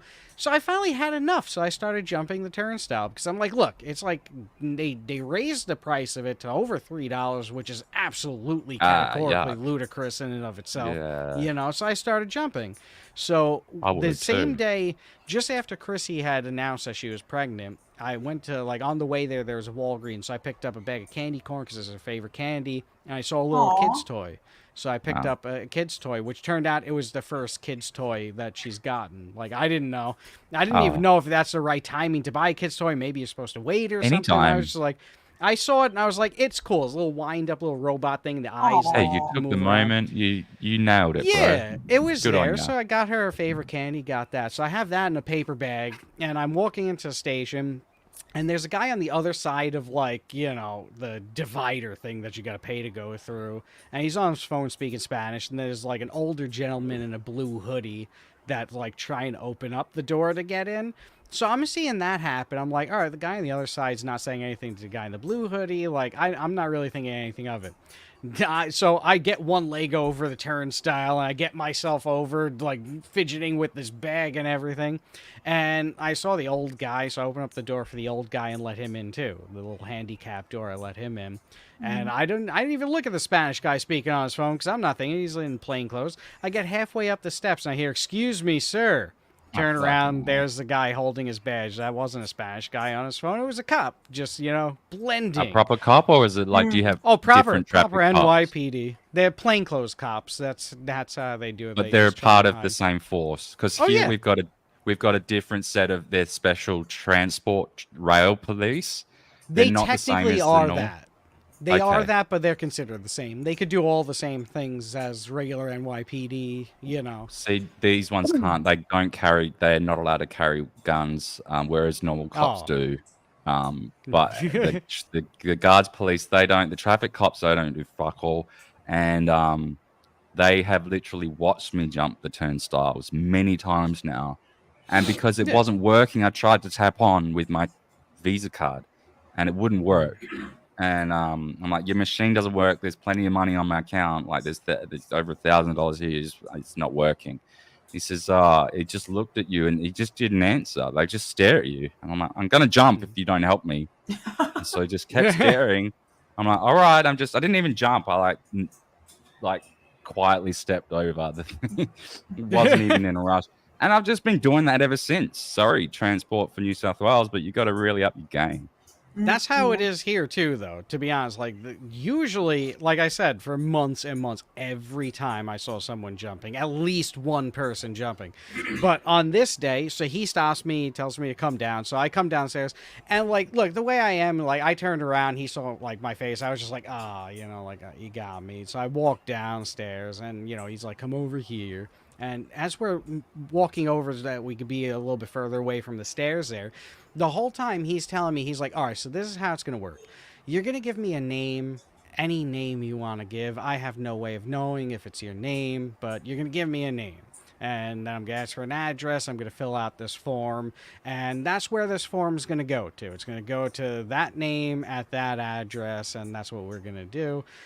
So I gave him my name, like my real name. Like, I say my name to him, and he's like, all right, cool. So, like, I haven't turned the camera on yet. I'm going to turn the camera on in a second. I'm going to fill out the form. You can give me that name, whatever name that is, an address and stuff. And I said to him, I was like, no, that is my name. Like, that's I can give So you he was ID. assuming that you were already so without even. Wait, no, it gets worse. It gets worse.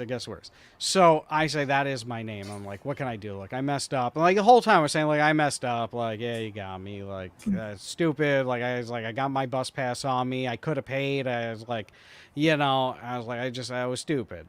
So I'm the dude with a baby toy and candy corn in my bag, compared to all these people walking out with the bread-like clothing, from stores and, Walgreens and robbing the city blind. No, me, like, the $3 jumper, because I don't have tons of money. Even though the backdrop looks good, these are Xbox 360 games and freaking Funko Pops I've had for years, But, like, so he's saying that, and, he's like, oh, I'm going to turn the camera on. When I said, that's my real name, like, I can give you my ID and stuff, he goes, oh, really? He's like, oh, now I feel bad. And, he's like, that's your name? I was like, yes, that's my name. Like, I messed up. Like, now I'm convincing him to give me this $100 summons, Like, so that's my real Jedi name. mind tricked you into this. Yeah, but no, it gets worse.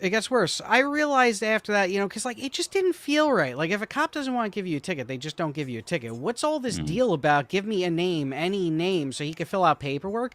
Okay, so that paperwork, let's say he fills it out to a fake name, to a fake address. It gets sent somewhere. It's going to come back to him because he's the one who filled it out. Why are all these tickets, if this is how he does it, why are all these tickets, these summonses, going to places where there's no one there to receive the summons? He's just fucking with you at this point. No, it's way worse than that. Worse, I found out in New York, to lie to a cop is punishable by upwards of 5 years in prison if you lie to a cop and give fake, identification. He was So trying he to get was you. setting me up for a 5-year prison sentence for jumping a turnstile on a ticket that he had no need to give to me in the first place, in a city where people are walking out of stores left and right with all that bread that happens to be on shelves. I got attemptively set up for upwards of 5 years in prison to have a full record for jumping a freaking turnstile as I stood there with candy corn and a baby toy. And That's that what New York motherfucker is. turned his camera on after he started. No, like, he never got to that point. When he realized I'm giving the real name and he'd have to actually do fucking paperwork for that $100 summons. Filed on it. He was like, "Oh, I feel bad now." He didn't fucking feel bad. He was let down that he didn't catch me in a crime, because the second that camera would have turned on, yeah, a federal crime. The second that camera would have turned on, he would be like, "Let me see some ID," after I give the fake name. And I would have been screwed. And then it would have been my word against his, saying, "This is what you told me to do." Any name and everything would be like, "No, it's not on camera."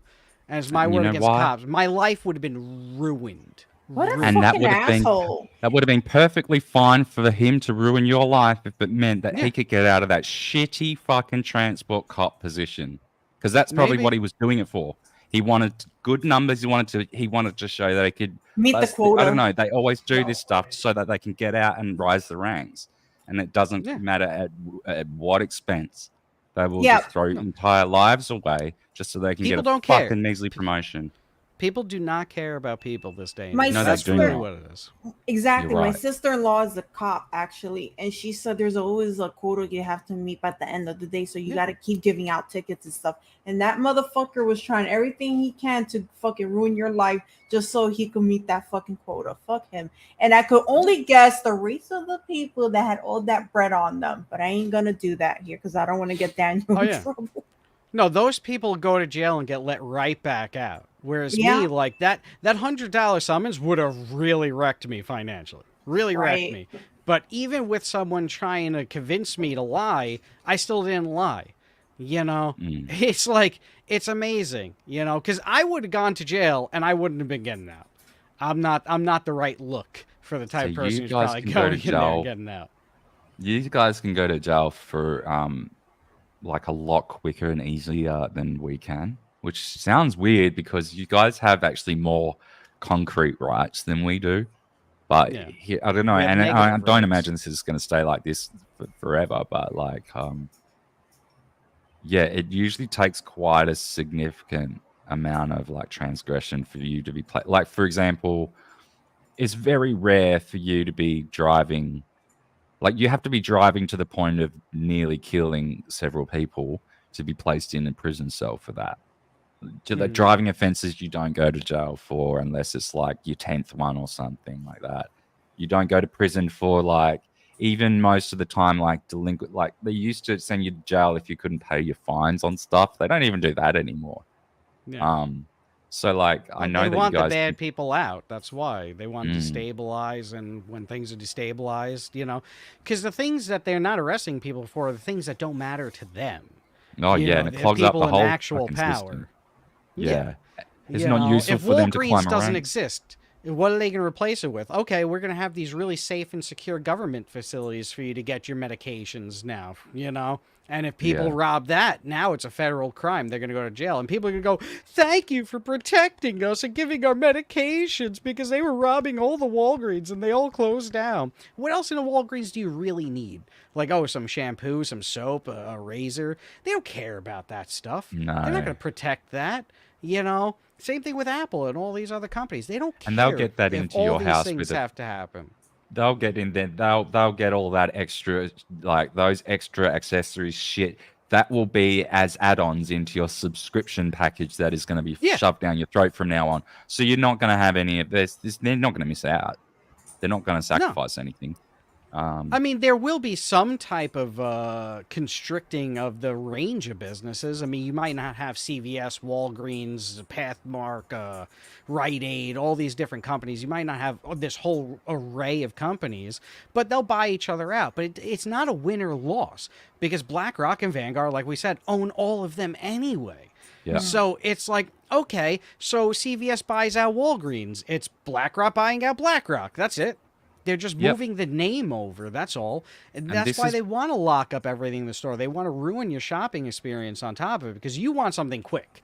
So instead of going to a store from now on and having to wait for the person with the key to open up, like I bought Chrissy some Nerd Rope for last Monday because it's another one of her favorite candies. And I'm Italian. We show we care through food. So I got her Nerd Rope. And I had to get someone to unlock it for me. This is a candy that at that time was 2 for $3. So we're talking a $3 item that, like, there's no way for them to keep it on the shelves without having it behind lock and key. Like, that's insanity. I was gonna bring that up too. Like, do you see the amount of stuff they have to like lock up so people won't have to go and steal it? Like the most dumbest little thing, like deodorant and candy and all that. They have to lock it up. You guys would laugh. In my neighborhood, right? We've got a lot of. It used to be a really rough area. It used to be the roughest area of the whole country, but they've gentrified it in the last decade or so.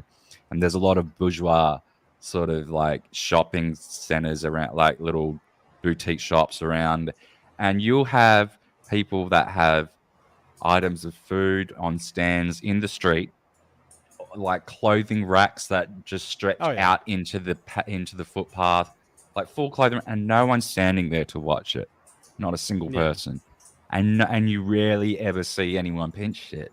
It's so bizarre. It's so weird. I'm sure it happens, but like it's not happening to the degree where they have to pull it in.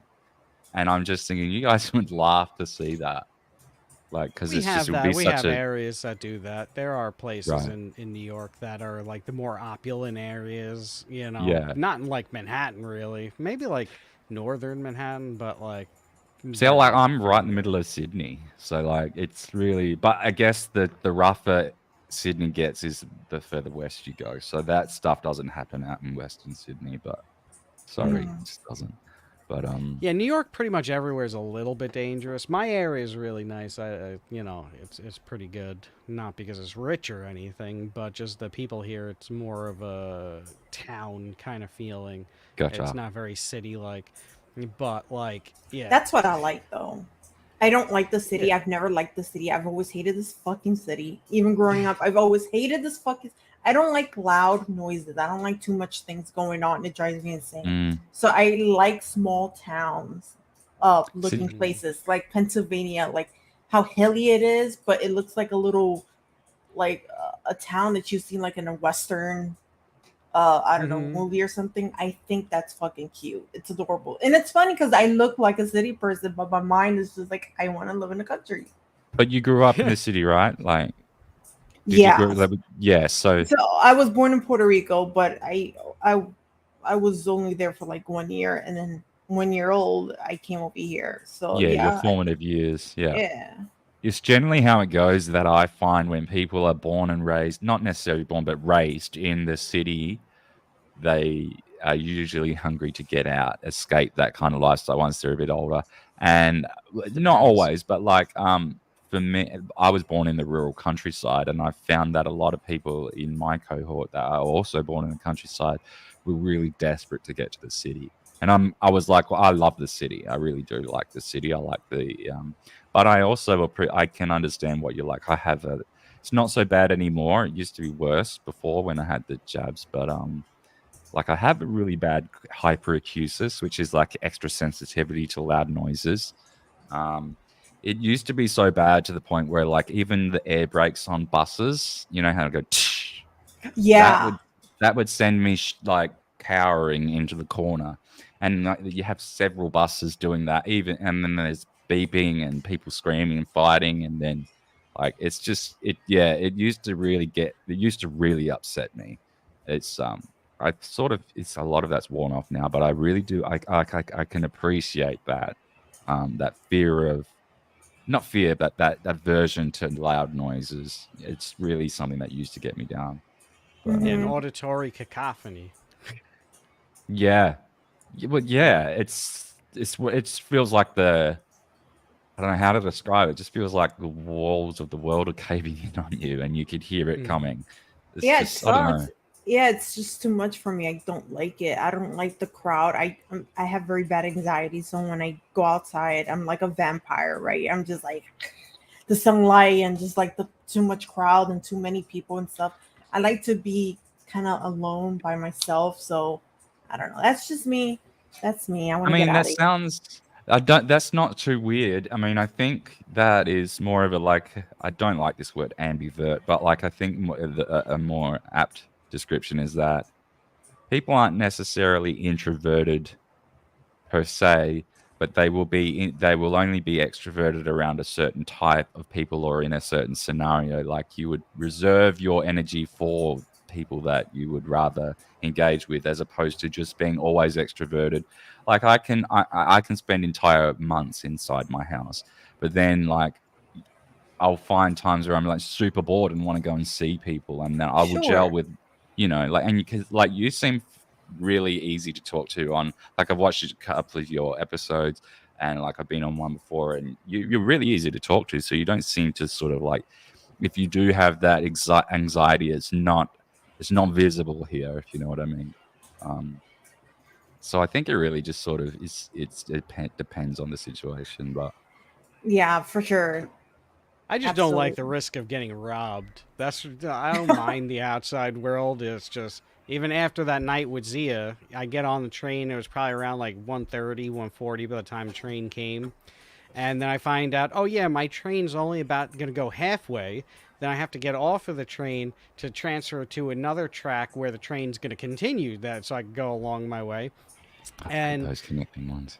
Oh yeah, so I get on finally that second train that's going to supposedly now continue the journey, and it, like, doors close, a guy sits down across from me, very tall man of, of an interesting color, just say, very tall, and very large, and he's playing playing the game on his phone, like one of those matching the tile games. And I notice he's like talking to himself, but like, he's playing the game. I'm like telling myself he's just complaining about the game. He's not a crazy person. And I bet you he wasn't wearing like earphones or anything. Like he has it loud, right? No, not this. Oh, this is gonna take a twist. Trust me, and that's not it. That is a very normal thing in New York, where people will listen to full-blown TV shows. Never in English though. Usually Chinese, Indian. Really? Yes. For some odd reason. Same here in Sydney. Very rare.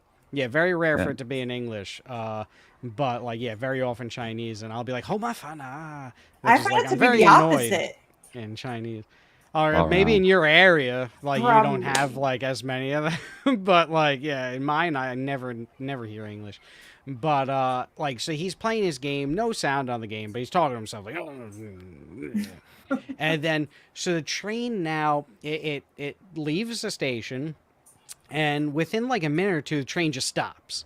And now we're just sitting between stations, like, just in the tunnels. Yeah. And he's playing his game, and all of a sudden I notice that the screen on the phone goes black, and he didn't press a button.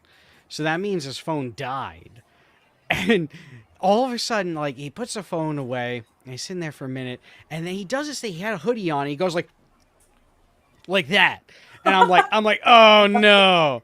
Oh no, he's lost the thing by which it would calm him. And then he proceeded, because we're in this tunnel now, like, it ended up being like 30 minutes, maybe 40 minutes being in that tunnel of not moving. Is it just you and him inside that cart? No, like, the train was packed enough that there really was no seats unless you'd have to sit next to someone anywhere else on the train other than mine and his, where he was across from me and I was like the three-seater along the wall. And he now proceeds walking up and down the train, back and forth, arguing with someone who does not exist. But the person he's arguing with on my side of the train was a person he didn't like, whereas the person on the far side of the train for me was someone he agreed with. So on my side of the train, he's like, oh, you fucking, like, you're always messing up things, and fucking, I'm gonna kick your fucking ass. You say another word, I'm gonna kick your fucking ass. Then the other side of the train's like, maybe you're right, like, and saying that stuff to himself. And I'm like, why can't the person from the other side of the train come down to my side of the train so you can have a conversation with that person on my side of the train? So I spent like a good half hour, 40 minutes barely moving, being like, I don't want to make any sudden movements, because he's schizophrenic. Like, I realized it after, because he got off at my stop too. Like, I realized I saw him like a couple months ago talking with himself and screaming on the street. Like, this guy's clearly schizophrenic. He's not getting help. you know, and like who knows where that could have gone. Like he could have just assaulted people, and then we wonder why people are like getting killed left and right in this city. It's like, it's sad, but I'm just laughing. I'm just laughing at that thing you did, like when he was. Oh yeah, like all of a sudden, like I saw that, I was like, no. I knew what my reality was gonna be. You know, I didn't know it was going to take like 30, 40 minutes, though. Like, I wasn't expecting that part of it. But then, the crazy thing, too, when the train started moving again, it went back from whence we came. So that whole time we were in the tunnel and the train had gone the wrong way. Now we were going the right way. Like, and when it started going the opposite direction, I was like, oh no, don't tell me we're now go back to the station. We're going to have to get off and maybe there's something wrong with this train, you know, but it went back to the station. It was like, you know, continuing the journey, blah, blah, blah. And then we kept on going in what I thought was the wrong direction. Like, oh, it was what a night. I didn't get home that night until it was like after 3 a.m. That's how long it took me to get home. Zia got in the truck at like 1:10 to go home and into a tow truck. Like 3 after. Also, 3 do in you the guys morning. take the same train? No one. He was takes just my being a train. good man. Oh. Yeah, I was staying with Zia because like I'm not gonna make her sit in that bar all alone or whatnot. A few of us stayed, but like, you know, I wasn't gonna leave. You know? Fealty's the lad. He's always looking out for people's safety, and he's also very handy with the IT and helping people fix people's problems. And was he's just a good helping guy. someone before hopping on here. Oh yeah, right. Yeah, I'm always getting messages like, hey, I'm running into this issue, or like, what type of computer should I get? And like, with the computer stuff, I'm always standard, like, just get a gaming laptop or a gaming PC. That's like, you know, because I mean, I can't break it down by piece anymore because, like, right. I have a gaming expensive. PC. I got it on Amazon for like 8 something, but like with the tax, it was like 1,000 something. And I like to pay things monthly. It works for me, and I'm almost done paying for it. So I have a gaming computer set up. So That'll last you, like, if you're gaming and streaming, that'll last you like maybe 2 years or so. Like, that's not too bad. With streaming and especially gaming and streaming, like, you're really looking at like $3,000 for like a real good PC that'll last a while. And even with that, within maybe 2 years, you're gonna have to start upgrading some things like, you know, your GPU and stuff like that. But it's expensive. yeah. Like, I Yeah. have a picture of my PC on my Instagram. Fealty Thoughts, if anyone wants to go look at it. It's a beautiful. I named it Castiel. Oh, that's my son's name because I'm a really? big fan of Supernatural. Are Yeah, you? same. Yeah. So Even though Castiel, the actor himself, is a piece of crap because he's woke as heck. oh no, and Yeah. I think he's so cute too, and that sucks. It's a shame. Yeah, like, he's full on, like, makes posts about Donald Trump and, like, full on, like, but I love the character. Castiel was such a great character, you know? Yeah. But Sorry, I was let down. the real the name of the archangel Castiel is actually Cassiel, so they had to change it. They had to like replace the S with a T, so it's 2 S's.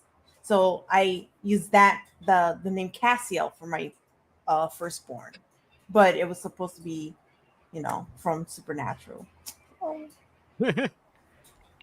Mine was I nice. just built a new PC. Yeah, I just built a new one to do this whole channel, but yeah, This sorry I time of year missed is it. a good time. It's a good time. A lot of new parts come out around this time, so Yeah. you can get. Well, I And they actually have got- Black Friday too, so you get the deals and stuff. Well, I've never seen a good Black Friday deal in a very long time. I mean, it's not gonna be like a big percentage off, but I mean, it's better than paying the original. You're always out for a bargain, aren't you, Toasty? You're good for hunting out that stuff, aren't you? Well, I'm like 3% Jewish, so I'm like pretty cheap. So it's within my nature to find deals. That's why I shop at all my stuff on Temu. So I heard you saying last on one of your streams, you were so cheap you would do that whole fucking embarrassing, like, you know how you were doing those people that were like, they were voting how hot they were and they had to leave the circle and you're like, I'd do this for free pizza. That's true. Like, funny. It's That was free. cute. Why not? Yeah, and everyone's like, fuck off. No, the pizza's like $3. I just go and buy I tell you, like the guests that Toasty has on her stream are fucking really funny. It's a great laugh. It usually goes longer than. See, I'm gonna have to wrap this one up shortly because I can't really go because I gotta go fuck around with stuff because it's 1:15 on Sunday here now PM. So I've got to go do some stuff shortly. But it'd be nice if I could do longer streams and things. But yeah, I just I'm really using this as an excuse to get to know people. So I'm glad that you guys could join me. I apologize again to Fealty for last time because I screwed up the whole thing. No worries. I just got a bit distracted towards the end there because Kevin and I were like, he's like, what's that word? Maybe I misheard you. And I kept saying like, oh, hyperacusis. No, misophonia. No. He's like, no, that's not what I'm talking about. He was talking about when I was talking about being both introverted and extroverted, but selectively, and that is ambiverted. That is the word that I was looking for. So I think I'm glad we found. I'm glad we sorted that, Kevin. I'm sorry for confusing you there. But thanks, guys, for coming to this. Thank you, everyone in the chat. This has been like the busiest chat that I've had ever. Thank you, Toasty, for rating my channel with all your cool viewers. And thank you both for coming. Feel free to say anything before I close up. Phone is busting for the toilet. That's all. Chrissy Mayer's channel tomorrow at I think 9 p.m. for Simcast 100. But whatever Wednesdays or Thursdays at either 9 p.m. or 10 p.m. on Chrissy's channel. It's really on whenever Chrissy could do it. But Yeah. we do a stream The where link's we in- react to the whatever podcast, and it is a wild time. So the link to that channel is in the description, as well as Toasty's channel, her YouTube only though. So there is also a Rumble. I'll let you explain. Toasty, Yeah, go so my YouTube channel, Daniel was nice enough to link it in the description, but I also have a backup just in case because I get way too spicy and eventually they're going to ban my ass. So I have a Rumble link as well, but you can find that when you like search up my name and then you see it in the I'm going to edit the description. I'll put it in here, but like, yeah. Yeah, no You'll be able problem. to find Toasty. And my friends here, please subscribe to Daniel. He's awesome. Thanks, we need guys. to support the little guys. So I'm still trying to find the roadmap of what I'm doing. I think someone said, I missed this question before, like, what is Daniel's channel? It's just at Daniel Clancy on YouTube. Everything is just Daniel Clancy, Rumble / Daniel Clancy, Odyssey / at Daniel Clancy, YouTube / it's just Daniel Clancy on everything, Twitter, everything. What does I usually do? As far as a profession, I'm a design consultant. I've worked for about 17 years in the architectural structural design industry, but I'm sort of, as far as this channel goes, I'm not sure what I do yet. I'm still trying to find the blueprint for this channel. It's going to be kind of just like a layman's view on whatever's trending, and not much was happening right now. So there were a few other things I wanted to pull up, but I've run out of time, so sorry about that, guys. But I'd love to have you back sometime. Yeah, anytime I'm free on a Saturday, I could do. absolutely. Brilliant. And I just followed you, Mr. Fealty, on Twitter. So I think I was Please- already following you, but yes, I was. Please follow at Ghostly Fealty on Twitter. And, just If you try could and bring him find out me. of the shadows a bit because they're not being very fair to him. Yeah, maybe I'll go back to my original Twitter, which is still under suspension since January. Yeah, but without then you've them got to telling me buckle the what knee, rule. right? Yeah, I can't do it. I can't do Yeah. it. good principle. Eliza Blue will not win. She won't No, win. she can't win, bitch. I mean, I didn't say that. Anyway. Thanks, guys. I don't have an outro rendered yet, but I'm working on it. So I'll see you next time. He's And ending the stream. stream.